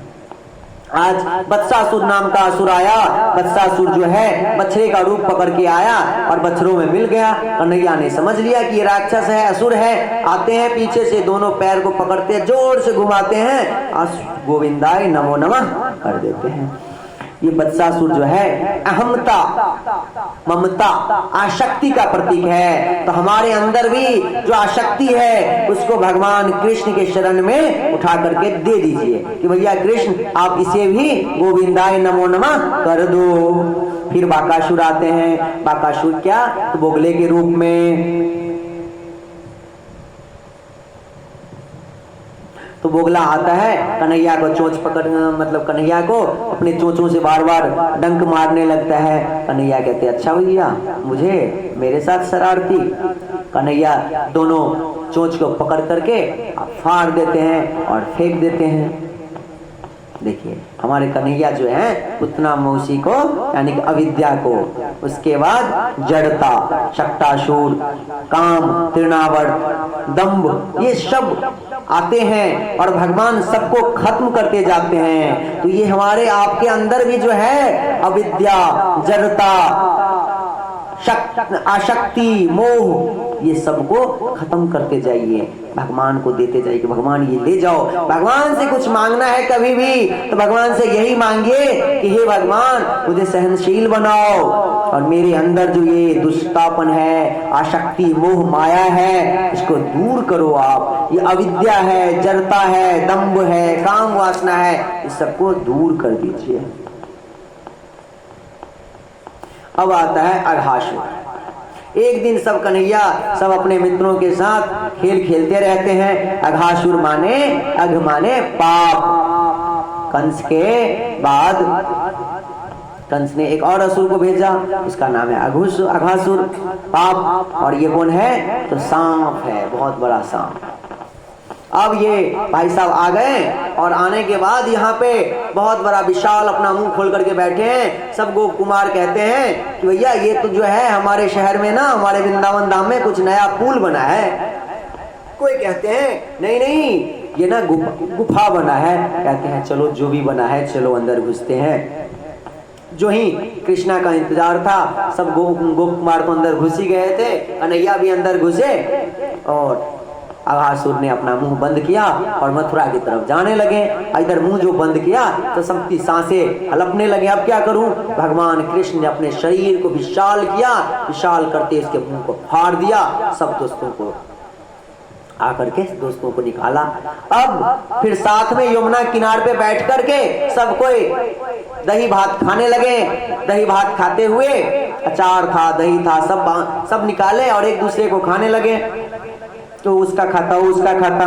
हमारे विप्ल मंगल थे, उन्होंने खट्टी छाछ लाया था। तो उन्होंने सोचा कि कन्हैया को मैं ये खट्टी छाछ कहाँ से दूं, कैसे दूं, क्यों दूं, तो मैं खुद ही पी जाता हूँ जल्दी से। कन्हैया देखता है कि भैया तू बड़ा जल्दी जल्दी पीते जा रहा है, रुक। चट से आया और उसको पकड़ लिया, कहा कि क्यों ये छाछ पिए जा रहा है, तू मेरा खाना खा, मैं तेरा खाना खाऊंगा। छाछ जब पीते हैं विप्ल मंगल को मन में यही है कि खट्टी छाछ क्यों मैं पिलाऊं हमारे भगवान श्री कन्हैया को। लेकिन कन्हैया को तो सब उनके मन की बात मालूम है, इसलिए खट्टी की वजह से ये नहीं पिलाना चाहता है।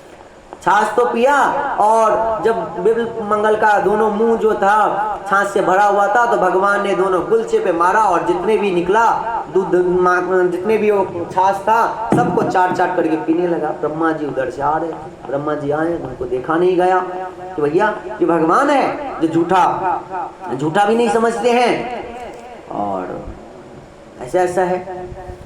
ब्रह्मा जी ने किया क्या, जितने भी बाम बछड़े थे सबको चुरा लिया। अब सब मित्र कह रहे हैं कि कन्हैया देख अपना बछड़ा कहाँ गया। तो आज भगवान कृष्ण क्या करते हैं, एक हाथ में दही भात का कौर है और एक हाथ में अचार है और 2 उंगली में अचार पकड़े हैं और 2 उंगली से अपने बांसुरी को पकड़े हुए दौड़ करके बछड़ों को देखने जा रहे हैं। जब बछड़ों को देख करके आते हैं तो देखते हैं भैया यहाँ पे तो हमारा मित्र भी नहीं है। समझ गए कि ये ब्रह्मा जी का करतूत है। ब्रह्मा जी को करतूत संभालने के लिए ब्रह्मा जी को मोह हो गया था, क्या ब्रह्मा जी को कुछ किया जाए। अब उन्होंने कन्हैया ने क्या किया, जितने भी बछड़ा था और जितने भी मित्र था सब अपने रूप को उस बछड़े के रूप में बना दिया, उतने बालकों के गोप कुमारों के रूप में बना दिया। सब घर पे गए, बहुत दिन घर पे जो गए तो आज देख रहे हैं कि हर बछड़े को बड़ा प्रेम मिल रहा है। गौ माँ की बड़ी जोर जोर से चाटते हैं, बड़ा प्रेम करते हैं। घर में भी जो गोप कुमार सब थे, श्री दामा, विप्ल मंगल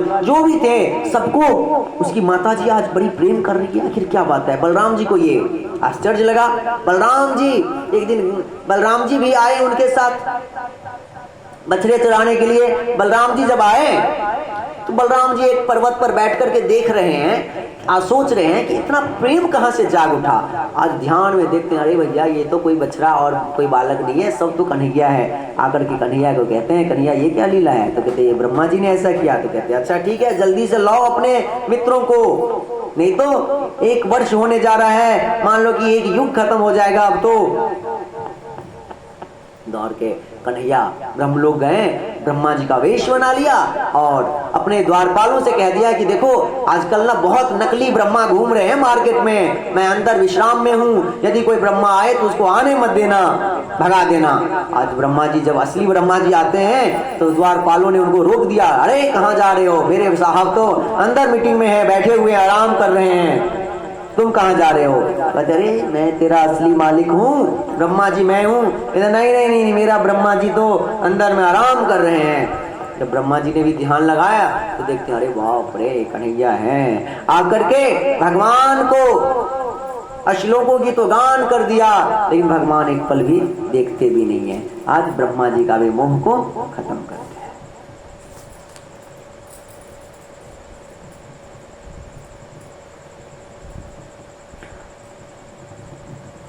ब्रह्मा जी बहुत माफी मांगते हैं लेकिन माफ नहीं होता है। तो कहते हैं अहो भाग्यम अहो भाग्यम नंद गोप ब्रजो कशाम। कहते देखो ब्रज के लोगों का नसीब देखो, भाग्य देखो कि नंद बाबा का, ब्रज गोपों का, गोप बालों का, गोपियों का देखो साक्षात सच्चिदानंद के साथ ये पुत्र बना करके, मित्र बना करके, दोस्त बना करके खेल रहे हैं। कितनी आनंद की बात है। आज ब्रह्मा जी पुनः उनके चरणों में पकड़ते हैं, चरण पकड़ते हैं, लेकिन भगवान कृष्ण कुछ नहीं मानते हैं और ब्रह्मा जी फिर अपने आप को लहराते हुए ब्रह्मलोक को जाते हैं।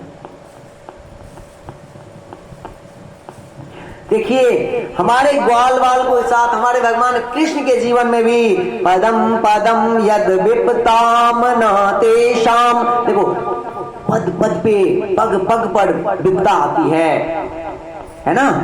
तो वैसे हमारे और आपके जीवन में भी पग पग पर विपदा आएगी। हमारे भगवान को भी विपदा आती है तो हमें तो आना ही है। तो हम लोग क्या करेंगे? देखिए जितने भी गोप कुमार थे, कुछ भी विपदा आता, अघासुर बगासुर जो भी आया, मत्स्यासुर जो भी आया, कृष्ण के शरण में चले गए। तो ऐसे हम आप भी कितना भी आफत आ जाए क्या करेंगे? तो भगवान कृष्ण के शरण में चले जाएंगे। तुम मेरे शरण में आ जाओ, मैं तुम्हें उद्धार करूंगा। अब देखिए भैया धेनुकासुर आ रहा है। एक समय श्री कृष्ण सखा श्री सुदामा, उसके बाद सुबल, स्तोक कृष्ण, विप्ल मंगल आदि सब बड़े अच्छे से खेल रहे थे। खेलते खेलते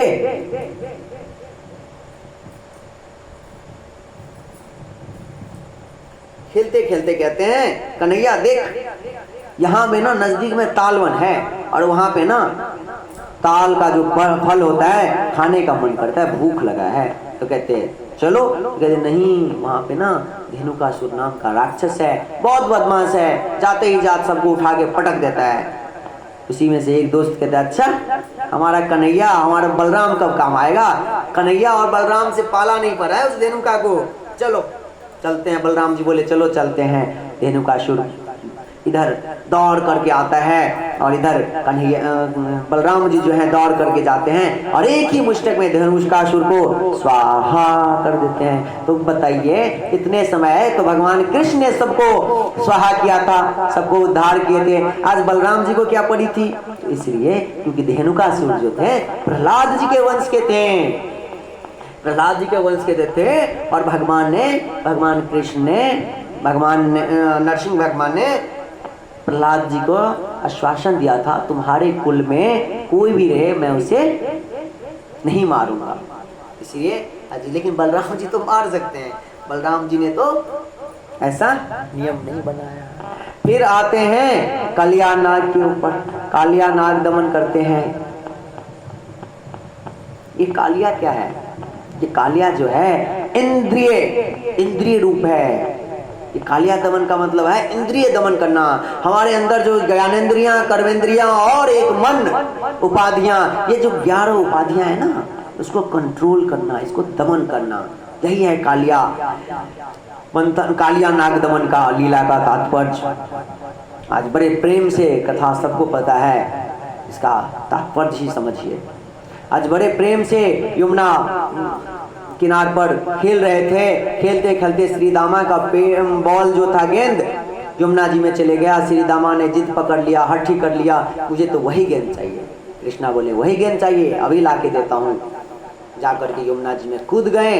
कूदने का तो पहले ही तात्पर्य था कि इंद्रियों का दमन करना, यानी कि कालिया नाग का दमन करना। कूद गए, कूदते ही जाकर के उसी समय नाग, जो कालिया नाग था, सो रहा था। पानी का थरथराने की जब आवाज आया, बुलबुले का आवाज आया, कालिया नाग उठ के खड़ा हुआ, कहता है कौन है तू? ए बालक, तुझे डर नहीं लगता है? तो कहते भैया मैं तो दूसरे को डराता हूँ, मैं क्यों डरूं? कहते अच्छा क्या लेने आया? कहते मैं अपने गेंद लेने आया हूँ। सुनो, गेंद लेना तो एक बहाना है, पहले तुम ये हमारे यमुना जी को छोड़ करके बाहर चले जाओ, तुम अपने स्थान में रमनक द्वीप पे जाओ। तुम यहाँ पे क्यों हो? यहाँ पे हमारे गाय बछड़ा पानी पीते हैं, जल पीते हैं, हमारे जितने भी मित्रगण हैं जल पीते हैं, हम लोग जो हैं यहाँ पे खेलते खेलते जल पीते हैं, हमारी माता बहन जो है यहाँ से जल ले जाते हैं, और तुम क्या करते हो? तो ये जल को जहरीला बनाते हो, बदमाश कहीं के, भागो यहाँ से। अच्छा तू मुझे भगाएगा? अब वो नाग, जो कालिया नाग था, 100 फनों वाला नाग भगवान कृष्ण के ऊपर वार करना शुरू किया, लेकिन हमारे कन्हैया को समझता ही नहीं था, बेवकूफ पागल नाग। हमारे केशव जी कहते हैं कि पगला नाग। आज वो जो कालिया नाग था, हमारे कन्हैया को बच्चा समझ लिया था। आज कन्हैया बड़े मजे से, आनंद से खेल खेल करके, खेल खेल में ही क्या करते हैं, खेल खेल में इतने खेलते हैं कि कालिया नाग के मुंह से खूनम खून हो गया। उधर से कालिया नाग की पत्नी आई और भगवान के चरणों में गिरती है, कहते हैं भगवान बड़ी अन्याय हो गया, बड़ा गलत गड़बड़ हो गया, बताइए क्या करूं? ये तो बालक, ये जो कालिया नाग है ना, बड़ा बदमाश है, बेवकूफ है, इसको अकल नहीं है, आपके साथ पंगा ले लिया, माफ कर दीजिए इसे। तो कहते माफ तो कर दूं, लेकिन ये कालिया नाग तो जब माफी मांगे तब तो माफ करूं। तो कहते हैं ये पागल है, कि कालिया नाग अकल नहीं है, बुद्धि नहीं है, ये जड़ है, अविद्या है, वासना में भरा हुआ है, आप इसे माफ कर दीजिए। तो कालिया को भी इशारा करते हैं, अरे माफी मांग। आज कालिया भी समझ गया ये साक्षात परमपिता परमेश्वर है, माफी मांगते हैं। और जब माफी मांगते हैं तो फिर कालिया नाग को कहते जा, तो अब रमनक द्वीप जा। तो कहते भगवान वहां पे जो मैं जाऊंगा, गरुड़ जी तो मुझे खा करके ही छोड़ेंगे। तो कहते नहीं नहीं, तेरे मस्तक पे ना, तू वैष्णव हो गया, तेरे मस्तक पे ना मेरा चरण हो गया है, इसलिए हम आप जो ये टीका करते हैं ना, ये भगवान का चरण है, और नीचे क्या करते हैं, तुलसी पात, तुलसी मैया जो भगवान के चरणों पे रहती है, तो इसीलिए हम आप भगवान का चरण, ऊपर चरण और नीचे तुलसी पात, मैया तुलसी को रखते हैं। वैष्णव का ये पहचान है। जैसे पुलिस वालों का वर्दी जो है पहचान है, और उसका जो यहाँ पे तीर का सितारा रहता है, उसकी पोजीशन का, पदवी का पहचान है, वही हमारा और आपका जो ये तिलक है, कंठी माला है, क्या है, पहचान है वैष्णव होने का। ठीक है, आज बड़े आनंद से नाग भगवान कृष्ण जो हैं नागों पे, सर पे नाचते हुए ऊपर आते रहते हैं। लेकिन इधर तो मैया यशोदा मैया तो आतंक मचा दिया कि हमारा कन्हैया कहाँ चले गया, कहाँ चले गया। जाकर के किसी ने कह दिया कि मैया कन्हैया जो आपका लल्ला ये यमुना जी में कूद गया। अब तो बड़ा धमाका हो गया, तहलका हो गया, बवाल हो गया।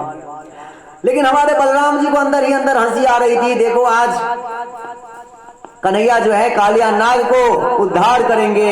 आज जो खेलने वक्त बलराम जी को नहीं लाए थे कन्हैया, क्यों नहीं लाए थे, क्योंकि नाग जो है बलराम जी के ही यार दोस्त होंगे ना, उनके ही जाति का है, तो कहीं हमारे दाऊ भैया को बुरा न लग जाए। लेकिन दाऊ भैया को बुरा क्यों लगेगा? घर में अपना ही क्यों ना हो, जो गलत है वो गलत है, गलत मार्ग में जो चलेगा तो उसको तो सजा मिलना ही चाहिए। तो कालिया जो है गलत मार्ग पे चल रहा था, इसीलिए उसको सजा मिल रहा था। बलराम जी अंदर से हंस रहे थे और मैया लोग अंदर से रो रहे थे कि मेरा बालक। अब फिर बालक जो है लल्ला नाक पे वो झूमता हुआ ताता थैया ताता थैया ताता थैया करते हुए आते हैं। और जब ताता थैया करते हुए आते हैं तो बलराम जी कहते देख मैया तेरी लल्ला, तेरा लल्ला कैसे ताता थैया करके आ रहा है, तू इतना रो रही है।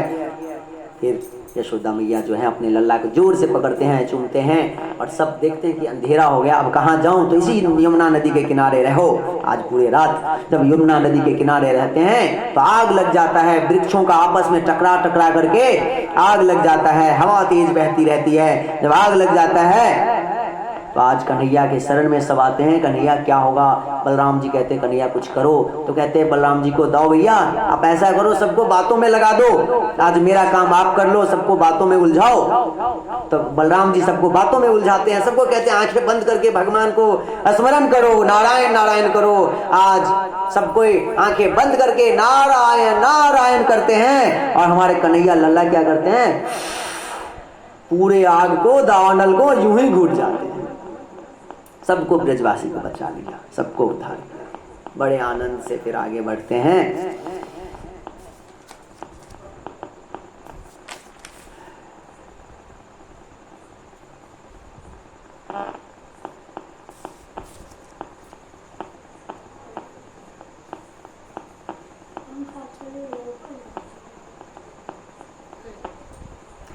भगवान जो हैं अग्नि को पी लेते हैं, भगवान के लिए क्या बड़ी बात है। अब आता है प्रमलासुर का उद्धार करते हैं, कौन करते हैं? तो बलराम जी करते हैं। अब प्रमलासुर ने देखा कि भैया बकासुर आघासुर इतने राक्षसों को हमारे कंस दादा ने भेजा है, लेकिन कोई तो जीतता ही नहीं है कन्हैया के साथ। कन्हैया के साथ कोई जीतता ही नहीं है, क्या करें?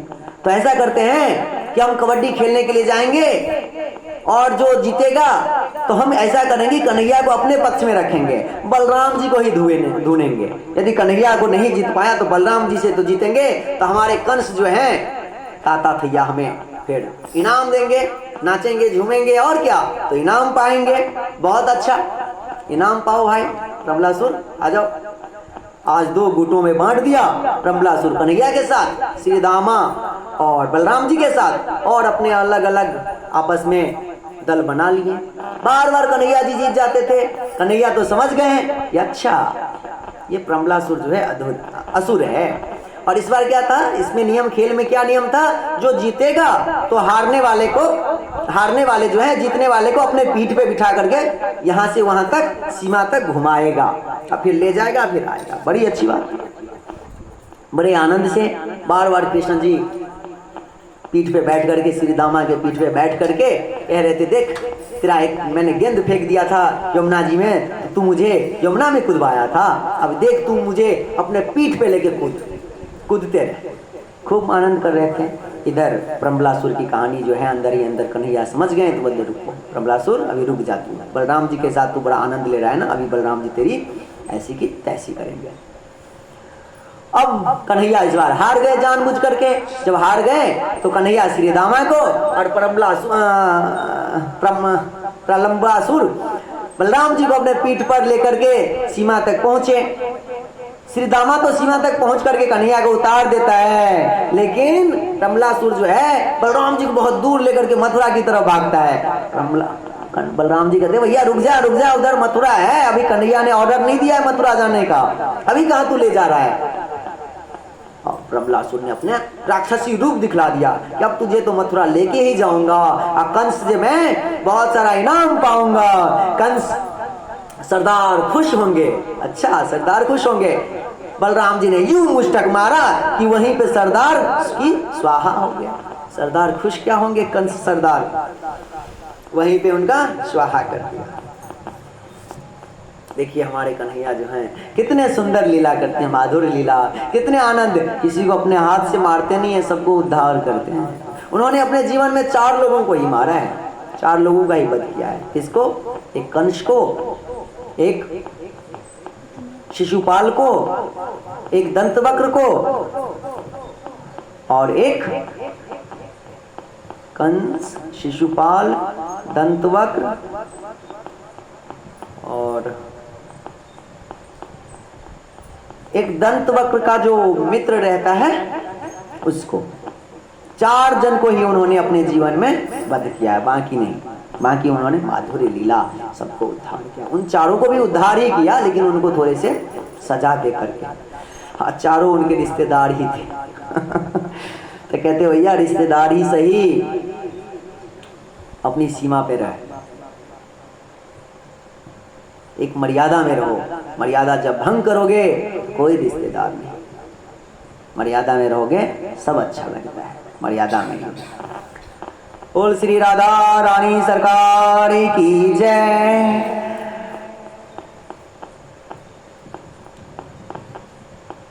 हमारे कन्हैया ने सबसे पहले अविद्या को, उसके बाद जड़ को, उसके बाद काम वासना को, उसके बाद स्तंभ को, उसके बाद मोह को, आसक्ति को, उसके बाद इंद्रिया को, कालिया दमन के नाते इंद्रिया दमन किया।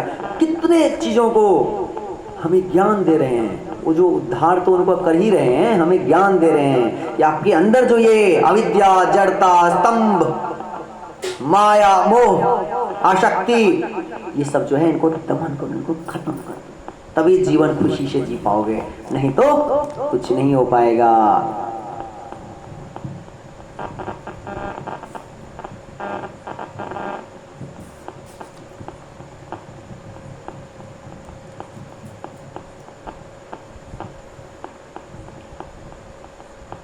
अब देखिए भगवान का सबसे प्यारा चीज क्या है? तो बांसुरी।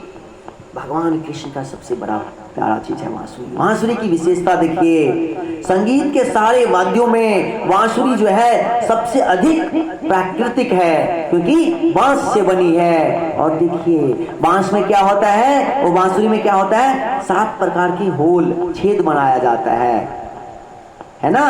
और बांस को क्या किया जाता है, धूप में, करकरी तपतपाती धूप में सुखाया जाता है, तब जाकर के बांसुरी बनता है। और जब धूप में सूखने के बाद बांसुरी बनता है तो सबसे अधिक मधुर स्वर वाला यंत्र बन जाता है, वाद्य।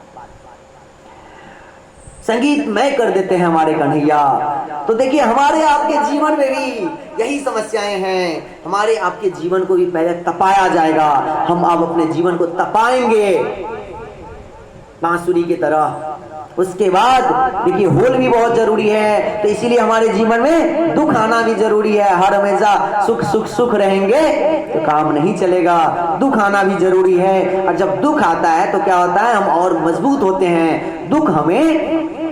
दुख जो है हमें तोड़ने के लिए नहीं आता है, दुख हमेशा हमें मजबूत करने के लिए आता है। और कैसे मजबूत होगा, तो हम दुखों में ही भगवान को याद करते हैं। और जब दुख में भगवान को याद करते हैं तो भगवान मुझे आगे आने वाले दिनों के लिए एकदम से मजबूत, स्ट्रांग बना देते हैं। ठीक है,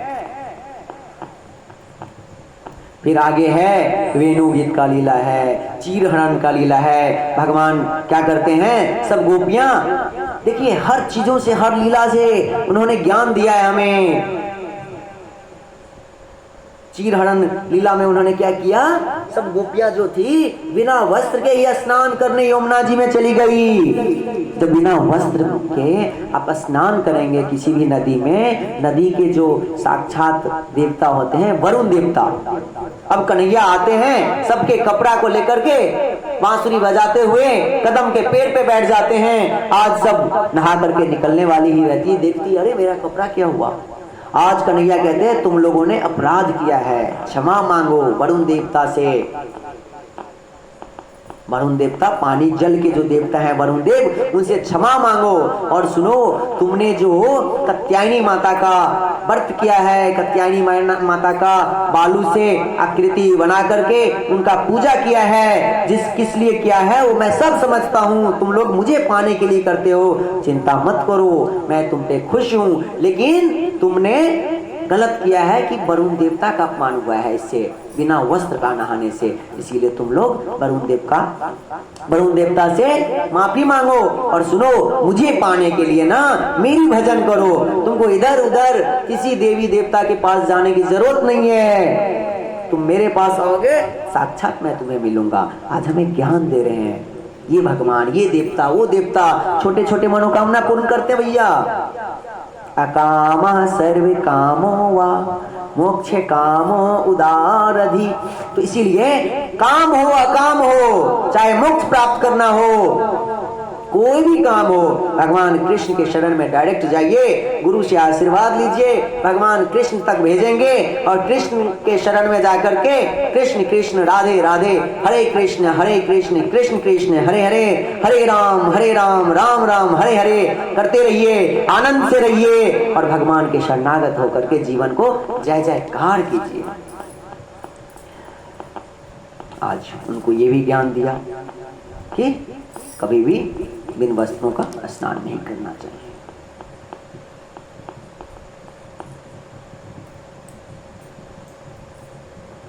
देखिए,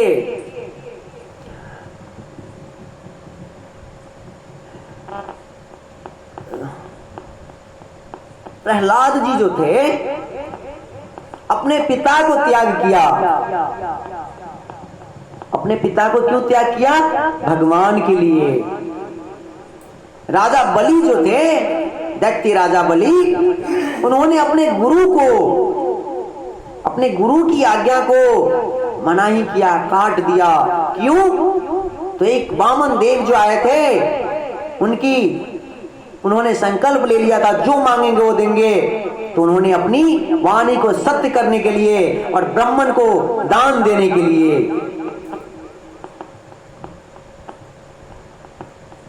है ना। और क्या हुआ? मथुरा के ब्राह्मणियों ने अपने पति को छोड़ा। क्यों छोड़ा? तो भगवान कृष्ण को पाने के लिए। तो अगर हमारे जीवन में इस तरीके से आ रहे हैं तो हमें वहां पर ऐसा नहीं कि माता पिता छोड़ दीजिए, लेकिन यदि भगवान के शरण में जा रहे हैं तो माता पिता हाथ पकड़ करके उनको भी शरण में ले जाइए, भगवान के शरण में। और आप भगवान के शरण में जा रहे हैं तो आपको दोष नहीं लगेगा।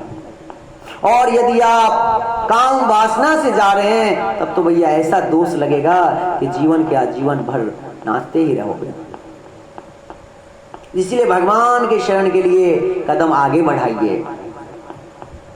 और जब आप कदम आगे बढ़ाएंगे तो कहीं साथ में आपके रिश्तेदार, कहीं आपके माता पिता, कहीं आपके भाई बंधु भी आगे आगे पीछे, आगे आगे आप, पीछे पीछे आपके सब रिश्तेदार, सब समाज वाले भी भगवान के शरण में हो जाएंगे, है ना। भगवान चैतन्य महाप्रभु जब दक्षिण की यात्रा करते रहते हैं तो रास्ते में अनेक लोग मिलते हैं, उनसे सबसे मिलते हैं और सबको हरे कृष्ण महामंत्र देते जाते हैं, सबको वैष्णव बनाते जाते हैं और सबको उद्धार करते जाते हैं और अपनी शक्ति को उनके अंदर प्रवेश करते जाते हैं। कहते हैं सबको आज्ञा देते जाओ, तुम भी वैष्णव बनाओ और तुम भी भक्ति का प्रचार करो। आज क्या हुआ? गोप बालों को भूख लग गई, बड़ी दूर आ गए थे आज वृंदावन से दूर मथुरा की तरफ गाय को चराने के लिए। जब भूख लग गई तो गोपाल कहते हैं, अरे मित्र कृष्ण देख भूख लग गई, कुछ कर ले, तू कहीं से खाना का व्यवस्था करवा। तो कहते चिंता न करो, यहाँ नजदीक में ही मेरे पहचान के कुछ ब्राह्मण लोग हैं, ब्राह्मणी हैं, जो कि मेरे बड़े परम भक्त लोग हैं, जाओ उसके पास, वहां से कुछ प्रसादी ले आओ, बोलना कि कृष्ण बलराम इंतजार कर रहे हैं, हमें कुछ प्रसादी दे दो। गए, ब्राह्मण देव जो रास्ते पे ही खड़े थे, यज्ञ होने वाला था, वहां पे ब्राह्मण किसी को अंदर ही नहीं प्रवेश करने दिए। कहते जाओ जाओ, हम नहीं तुम्हारे कृष्ण बलराम को जानते हैं। आज आकर के कृष्ण बलराम को कहते हैं कि कन्हैया ब्राह्मण तो अंदर ही नहीं आने दिया, तो अब क्या करें, भूख तो बड़ी तेज है। तो कहते जाओ इस बार तुम, सफलता जो है आसानी से नहीं मिलता, एक बार में नहीं मिलता, बार बार संघर्ष करो, फिर से जाओ और जा करके सीधा मैया के पास जाना, जितने भी ब्राह्मणी है उसके पास जाना। आज सब दोस्त जो हैं मित्र गोप कुमार सीधा ब्राह्मणी के अंदर घुसते हैं, घर में घुसते हैं और कहते हैं हम आपका कृष्ण और बलराम इंतजार कर रहे हैं। सब ब्राह्मणी मिलकर के सुंदर सुंदर चावल, रोटी, सब्जी, अचार, 4 प्रकार का जो स्वादिष्ट भोजन होता है सब अपने अपने थाली में लेकर के दौड़ती है हमारे कृष्ण बलराम। ब्राह्मणों ने बहुत कोशिश किया, रुक जा, यज्ञ शुरू होने वाला है, तुम्हारे बिना यज्ञ नहीं होगा। कहते भैया यज्ञ रहने थे, पहले हमारे कृष्ण बलराम, साक्षात कृष्ण बलराम है तो यज्ञ की क्या जरूरत है।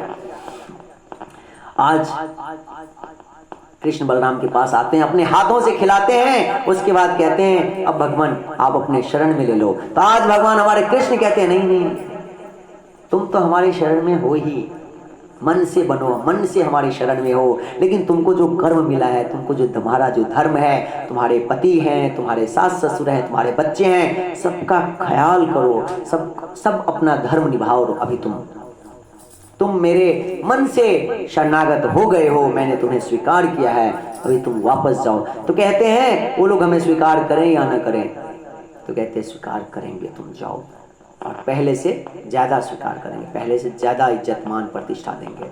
आज वही होता है कि ब्राह्मणी आती है अपने ब्राह्मण के पास, और ब्राह्मण देव जितने भी हैं सब अपने आप को कोस रहे हैं कि भैया देखो ये ब्राह्मणी कितनी परम पवित्र हैं कि कृष्ण और बलराम से मिलने को मौका मिला, और इन्हें जो है हमें जो है हमने इनको रोकने की भी कोशिश की और कुछ भी नहीं कर पाए, हमें भगवान से भी मिलने का मौका नहीं मिला। अब देखिए अब धीरे धीरे समय आगे बढ़ता है और कृष्ण बन गए 7 वर्ष के, ठीक है। अब इंद्र को थोड़ा सा अभिमान हो गया, अब इंद्र का मर्दन करेंगे, अभिमान को खत्म करेंगे।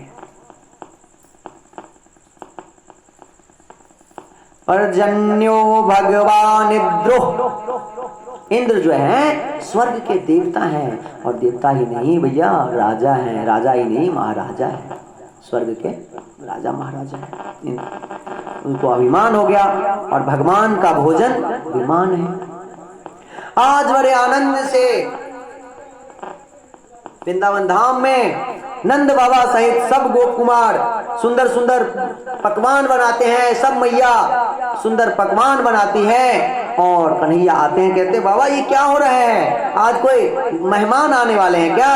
कहते हैं बाबा कहते हैं कन्हैया कोई मेहमान नहीं आने वाले हैं, आज जो है इंद्र पूजा हम लोग करेंगे। कहते इंद्र पूजा क्यों, क्योंकि इंद्र जो है वर्षा देती है हमें, इंद्र के हाथ में है, पता इंद्र कोई वर्षा नहीं देखता है। देखिए अन्न जो पजना हमारे कर्मों के हाथों में है, हम जितना कर्म करेंगे उतना हमें फल मिलेगा। और ये जो बारिश होता है इंद्र के वजह से नहीं, ये जो पेड़ पौधा है, हमारा गोवर्धन पहाड़ है, इनके वजह से बारिश होता है। जहां तक बारिश की बात है तो बारिश तो गोवर्धन पहाड़ों की वजह से होता है, वहीं से जल आता है। तो क्या कहना चाहता है तू, तो कहते हैं जो साक्षात हो, गोवर्धन तो हमारे साक्षात हैं, उनकी पूजा करो। इंद्र को तो ना हम जानते हैं ना हमने देखा है।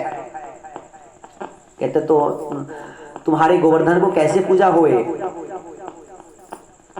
तो कहते हैं जैसे आप इंद्र की पूजा कर रहे थे वैसे ही हमारे गोवर्धन का भी पूजा होता है। कहते ठीक है चलो, सब कोई अच्छे अच्छे कपड़े पहन लेते हैं सुंदर सुंदर, और जितने भी सामान पूरी पकवान सुंदर सुंदर बना है सब बैलगाड़ी पे रखते हैं और चलते हैं तुम्हारे गोवर्धन के पास। चलो भैया गोवर्धन के पास आते हैं, सब कोई सुंदर से गोवर्धन को स्नान करवाते हैं, लेकिन सब गोप कुमार थक जाते हैं कि जल नीचे से ला ला करके।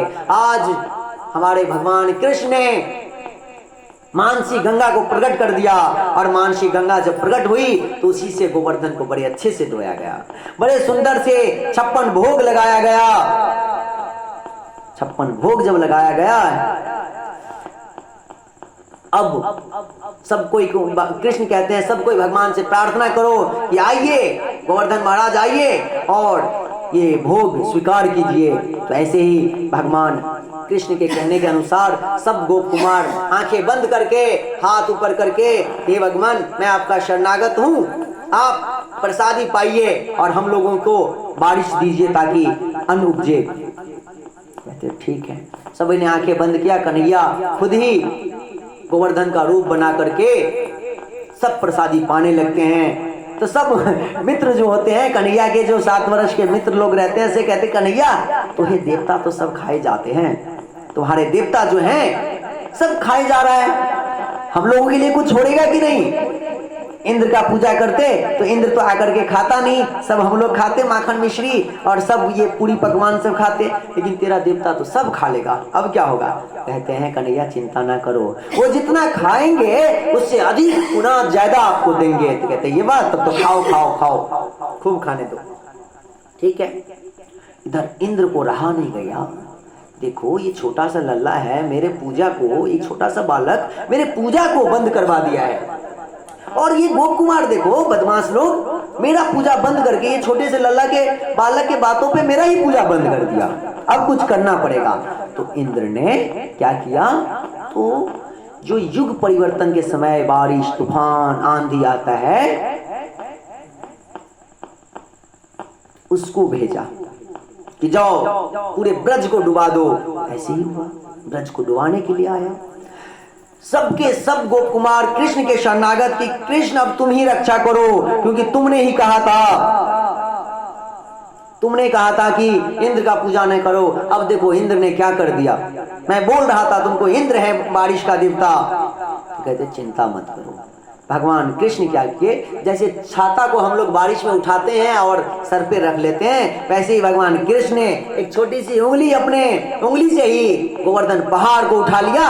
गोवर्धन पहाड़ को उठा करके उनके नीचे बोले कि तुम सब आ जाओ। सब आ गए। जब 6 दिन हो गए, 7वां दिन चल रहा था, तो कहते हैं अरे लल्ला हम लोगों ने तो सब अच्छे से खा लिया। और ये गोवर्धन लीला करने का एक और महत्व है कि भगवान को बहुत दिन हो गए थे, राधा रानी से मुलाकात नहीं हुआ था, तो कहे इसी बहाने हमें राधा रानी से मुलाकात हो जाएगा। तो राधा रानी को दर्शन करने के लिए भी कन्हैया ऐसा लीला किए थे। कहते बहुत अच्छा, आज 7वां दिन है और सब गोवर्धन को उठाए, 7वां दिन है हमारे कथा का, तो आज 5वां दिवस है, 5वां दिन।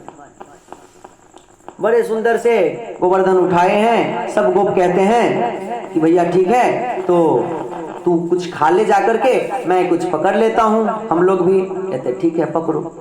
पकड़ने लगे, सबने अपने अपनी लठ लगा दी गोवर्धन में। और कन्हैया बोलेंगे अच्छा तुम लोगों को इतना शक्ति कि गोवर्धन को उठा लोगे। उन अपने उंगली को थोड़ा सा छोटा किया, नीचे किया, दर दर के गिरने लगा। सबके किसी का लठ टूटा, किसी का कुछ टूटा, किसी का हाथ मुचरा, ऐसे होने लगा। और फिर सब मिलके कहते हैं तोहे में इतना बल कहां से आयो रे कन्हैया? कन्हैया ने कहा कुछ माखन को बल बढ़ो, कुछ गोपिन करी सहाय। कुछ माखन को बल बढ़ो, कुछ गोपिन करी सहाय। श्री राधा जी के कृपा से मैंने गोवर्धन लियो उठाए। छोटी सी उंगली पे हमारे कन्हैया, हमारे लल्ला कृष्णा कन्हैया ने छोटी सी उंगली पे ही 7 कोष का गिरवर, 7 वर्ष को श्याम, 7 कोष का गिरवर, यानी कि हमारे गोवर्धन जो है 7 कोष के, 21 किलोमीटर, समझिए। 7 कोष के गिरवर, 7 वर्ष को श्याम, 7 दिवस पर पे धरियो परो गिरिधर नाम। 7 दिवस तक, देखिए 7 7 7, 7 वर्ष का हमारा कन्हैया, 7 कोष का हमारा गोवर्धन, और 7 दिनों तक उसने अपनी छोटी सी उंगली पे क्या किया, तो गोवर्धन को उठा लिया। इसलिए क्या हो गया, उनका नाम गिरिधारी हो गया। एक समय की बात है, ये गोवर्धन जो है 21 किलोमीटर तो अभी भी है, लेकिन धीरे धीरे प्रतिदिन एक एक तिल के माप जमीन के अंदर, धरती के अंदर जाते जा रहे हैं। ये क्यों? तो गोवर्धन द्रोणाचल के पुत्र थे। पुलस्त ऋषि ने इसे काशी ले जाना चाहा। पुलस्त ऋषि इसको काशी ले जाना जा रहे थे कि ये काशी का, ये जो गोवर्धन है, काशी में यदि रहेगा तो कितना सौंदर्य लगेगा, कितना अच्छा लगेगा।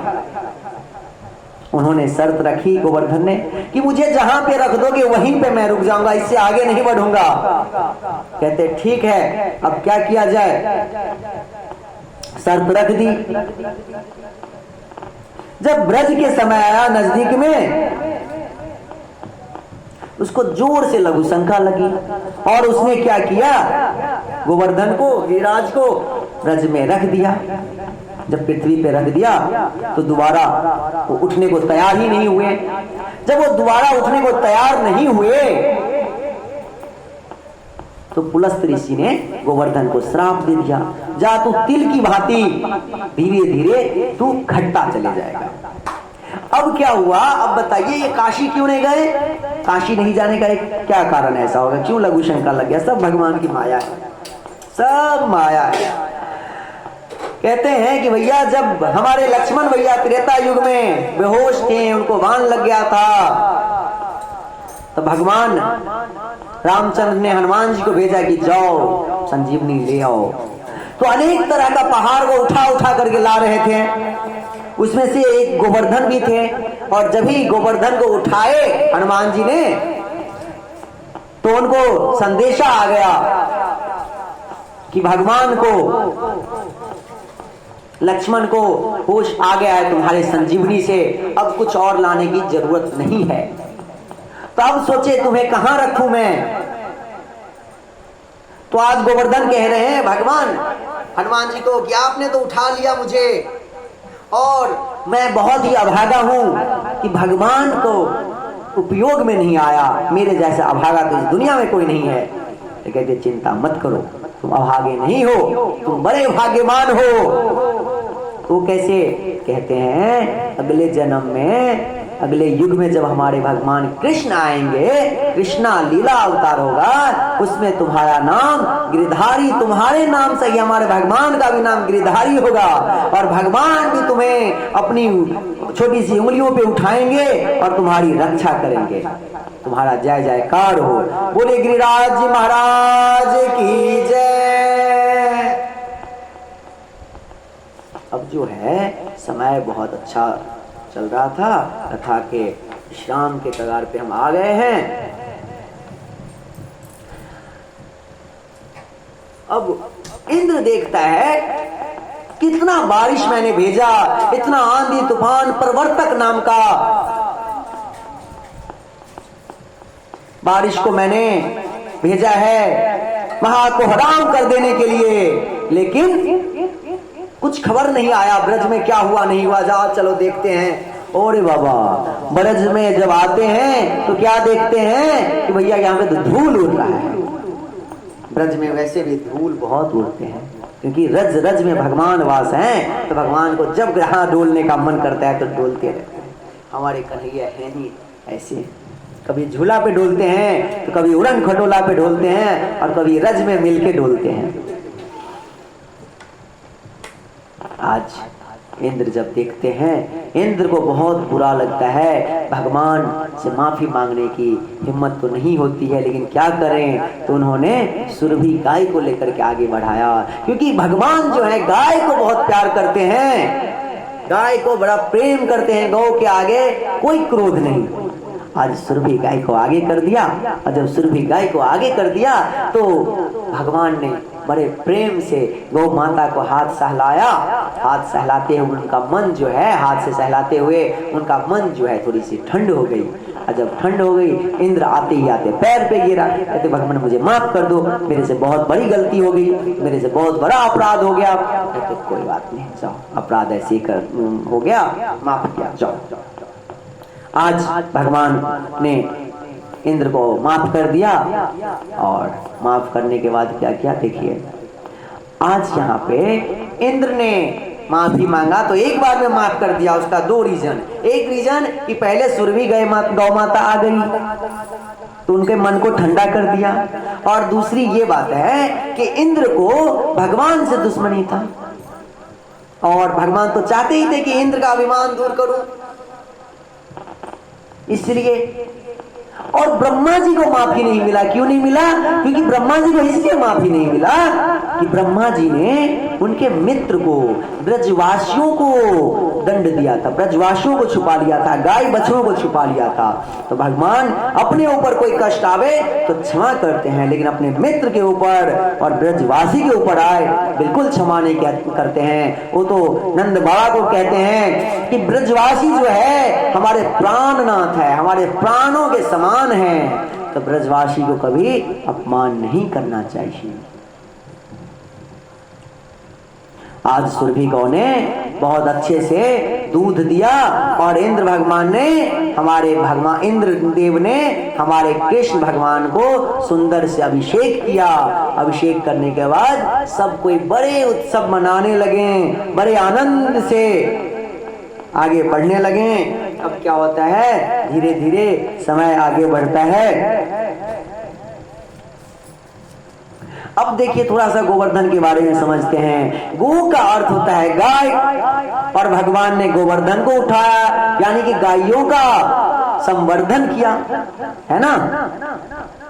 और दूसरा अर्थ समझते हैं, जैसे कृष्ण का हमने अलग अलग अर्थ समझा, वैसे गाय का भी, गो का भी अलग अलग अर्थ समझते हैं। गो का अर्थ होता है पृथ्वी, क्योंकि पृथ्वी जो है जब भी उनको कष्ट होता है, संकट में आते हैं, दुष्ट लोग इनके ऊपर बहुत अत्याचार करता है, तो गौ माता के रूप में ही आकर के भगवान से मिलने जाते हैं। तो आज पृथ्वी को भी भगवान ने संवर्धन किया है, उनके सारे असुरों से बचाया है उनको, इसीलिए ऊपर उठाया है। अब गौ का दूसरा तीसरा अर्थ, एक और अर्थ होता है वेद। जो वेदों को भी तो भगवान ने उठाया है। वेद धर्म जो लुप्त सा हो गया था, तो भगवान ने ऊपर उठा करके उसका उत्थान किया है। अब देखिए, एक गो का अर्थ होता है इंद्रिय। इंद्रिय जो है नीचे की ओर जाती रहती है। भगवान ने कहा तुम सदा नीचे जाती रहती हो, अब मैं तुम्हें ऊंचा उठा लेता हूं, चिंता मत करो। तो भगवान ने क्या किया, उस गो को यानी कि इंद्रियां को भी ऊपर उठा लिया। ठीक है, तो वही है गोवर्धन, गो। वही गोवर्धन गोपाल हैं, वही गोवर्धन गो से गोपी, यानी कि इंद्रियों को जो बस में करती है। 11 उपाधि है ना, 5 ज्ञानेंद्रियां, 5 कर्मेंद्रियां और 1 मन, ये 11 जो उपाधि है, इसको जो बस में कर ले वही गोपी है। गोपी कोई स्त्री नहीं है, पर्टिकुलर गोपी नाम की कोई स्त्री नहीं है। गोपी वह है जो इंद्रियों को वश में कर ले, अपने उपाधि 11 उपाधि को वश में करे, ज्ञानेंद्रिया, कर्मेंद्रिया और मन को वश में कर ले, वही गोपी कहलाती है। हम आप भी गोपी ही हैं। हम आप भी यदि इंद्रियों को वश में करते हैं तो गोपी ही हैं। इस संसार में तो एक ही पुरुष है, बाकी सब के सब स्त्री हैं। कृष्ण भी सिर्फ भगवान जो हमारे कृष्ण हैं वही पुरुष है, बाकी हम आप भी स्त्री हैं। वो तो शरीर से दिखाने के लिए पुरुष हैं, लेकिन स्त्री ही हैं। भगवान के पास हम आप भी स्त्री हैं, गोपी हैं।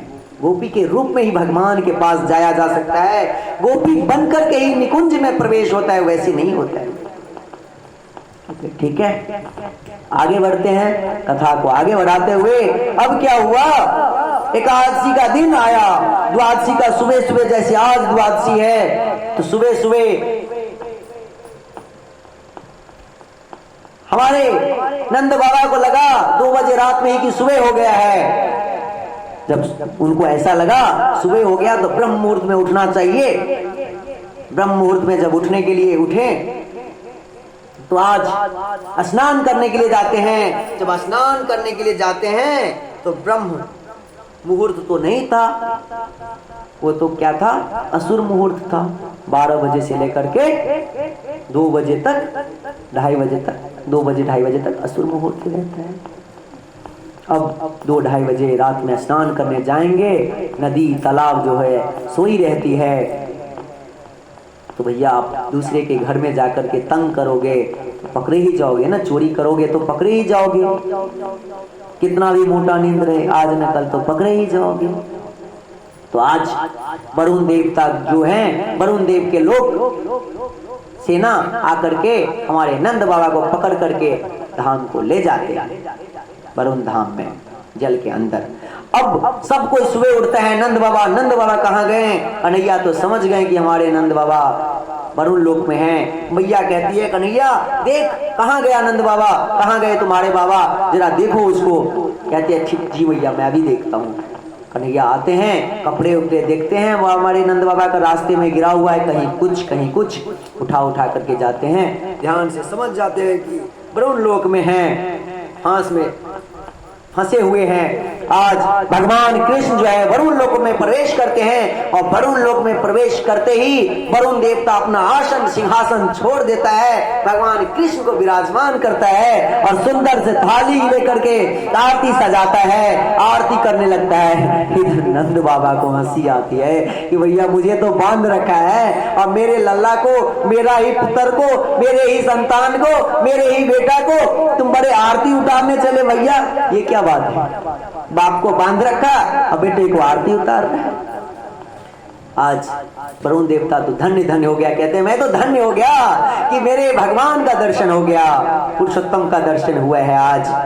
कहते हैं वरुण जी आपके कुछ दूतों ने मेरे बाबा को उठा लाया, मेरे दूत ने मेरे दूत से ऐसी इतनी बड़ी गलती, लाओ नंद बाबा को।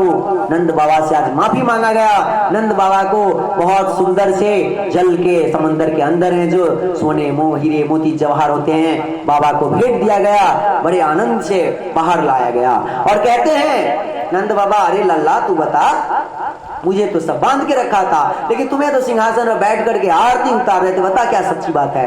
कहते बाबा वो जो है ना वो राजा मुझे जानता है, पिछले जन्म में भी मेरे साथ उसकी एक बार हुई थी बातचीत, तभी से मुझे बहुत प्रेम करता है। कहते ऐसी बात है? ठीक है कोई बात नहीं। नंद बाबा बड़े प्यारे हैं, अपने बालक को कभी भी तंग नहीं करते, तू सच सच बता। कहते ठीक है। अब सब कोई क्या किए तो मीटिंग बिठा लिए, जितने भी बूढ़े बुजुर्ग थे सब मीटिंग बिठाते हैं। कहते भैया बताओ ये कन्हैया जो है 7 वर्ष का छोड़ा है, और 7 वर्ष के गिरधर को गोवर्धन को अपने छोटी सी उंगली पे कैसे उठाया, सच सच बताओ क्या बात है, ये कौन है? अब नंद बाबा को रहा नहीं गया, नंद बाबा को सब तंग करने लगे। नंद बाबा कहते सुनो सुनो उपनंद बाबा सुनो, मैं कहता हूँ क्या कहानी है। जब इनका नामकरण संस्कार हो रहा था तो हमारे गर्गाचार्य ऋषि आए और हमको बताए थे तो भैया तुमको नहीं पता, हमको सब पता है, साक्षात नारायण के समान है तुम्हारा पुत्र, ये समय समय पर अपना रंग रूप बदलते रहता है, हर युग में अवतार लेते रहते हैं। इसको तुम नहीं समझ पाओगे, जो सिद्ध लोग हैं वही समझ पाएंगे, जो साधु महात्मा है वही समझ पाएंगे। बोले बहुत अच्छा ठीक है भैया, वही तुम ही समझो, हम ना समझे तो हमारा तो लल्ला है। तो ऐसी वाली बात है। बोले अच्छा ये नारायण है। सब मिलकर के कृष्ण को तंग करने लगे। अच्छा अभी तो मुझे, यदि तू नारायण सच्ची का है तो अभी तो मुझे अपना बैकुंठ दिखा। कहते मैं कोई नारायण ना हूँ, नारायण होता तो तू मुझे गाली मैं तुझे गाली, हम दोनों आपस में लड़ते। कहते नाना तू तो नारायण ही है, सच सच बता। कहते नहीं हूं नारायण, समझो बात को। कहते ना तू नारायण ही है, सच सच। कितना भी तंग किया, भगवान ने कहा नहीं, भगवान से कौन जीत पाए, सब हार गए, भगवान जीत गए कि हाँ नारायण नहीं हूं, क्योंकि नारायण सही में नहीं है। नारायण तो एक अंश है, साक्षात हमारे परम पिता परमेश्वर कृष्ण हैं, नारायण तो उनके एक अंश हैं। आज सब गाय बछड़े चराते रहते हैं और एक श्री दामा विपुल मंगल स्तंभ केतु कृष्ण, सबको कृष्ण को चारों तरफ घेर करके कहते हैं अरे कृष्ण तू सच्ची बता, तू भगवान है कि नहीं, नारायण है कि नहीं, विष्णु है कि नहीं, तू है तो देख, सच्ची सच्ची बता देता हूँ, तू मुझे बोल दे, मैं घर पे किसी को ना बोलूंगा। तो कहते हैं हाँ हूँ मैं नारायण, ले हूँ भगवान, तुम्हें क्या चाहिए? तो कहता तू भगवान है, नारायण है, तो बैकुंठ ले चल। तो कहते चल बैकुंठ, डुबकी लगा। सबको यमुना जी ले जाते हैं, बोलते डुबकी लगा। ब्रह्म ब्रह्म घाट है ना गोकुल में, तो वहीं पे सब देवताओं ने, सब ब्रजवासियों ने डुबकी लगाया। जब डुबकी लगाते हैं वो बैकुंठ में प्रवेश करते हैं, और बैकुंठ में जब प्रवेश करते हैं तो हमारे कृष्ण जो हैं 4 भुजा वाले चतुर्भुज में हैं। अरे भैया, यहाँ पे 1 मुख वाले, वहाँ पे जो हैं 4 मुख वाले ब्रह्मा जी कहते हैं, तुम लोग, ब्रह्मा जी कहते हैं तुम ग्वाल बाल कहाँ से आ गए, तुम लोग यहाँ पे देखते हो सबके 2 हाथ 3 मुख 4 मुख 2 ऐसे ऐसे हैं, सब ये बैकुंठ है, तुम लोग कहाँ से आ गए, किसके साथ आ गए। अरे ग्वाल बाल कहते हैं ब्रजवासी, मेरे कृष्ण के साथ मैं आया हूँ, मेरा कूप नारायण जिसको तू बोलता है मेरा कृष्ण है। कहते अच्छा तेरा कृष्ण है, चल ना निकल यहाँ से। बड़े अच्छे से ब्रह्मा जी फिर आरती उतारने लगते हैं भगवान कृष्ण को। शिव जी सब आरती उतारते, सब देवता मिलकर के कहते देख, एक तरफ से तो मैं हमारे कृष्ण को आरती उतारता है, और दूसरे हम ब्रजवासी को जो कृष्ण के साथ मैं खेलता हूँ, कृष्ण तो आज तक हमें मना नहीं किया कभी गाली देने से भी, और तुम 4 मुख वाले मुझे डांटते हो। कहते हैं कृष्ण, हमें तुम्हारे बैकुंठ में नहीं रहना है, चलो यहाँ से, हम अपने वृंदावन में ही अच्छे हैं, जहाँ पे हम गाय बछड़े चराते हैं, यमुना स्नान करते हैं, खेल कूद करते हैं, हमें ऐसे बैकुंठ में ना रहना है। जो ही ऐसे बोला कि सबकी सांसें ऊपर हुई, और सब देखते हैं कि वृंदावन धाम में ही है, यमुना जी में। तो ये हमारे कृष्ण है, मिनट में क्या से क्या कर देते हैं, क्षण भर में। फिर आगे हम कल देखेंगे, रास लीला का प्रस्ताव होगा, फिर आगे बहुत सारे भगवान कृष्ण का लीला है। आनंद का समय है, अब 2 दिन बचा है, खूब आनंद लीजिए, खूब भगवान का हरि कीर्तन कीजिए, भजन कीजिए। हरे कृष्णा हरे कृष्णा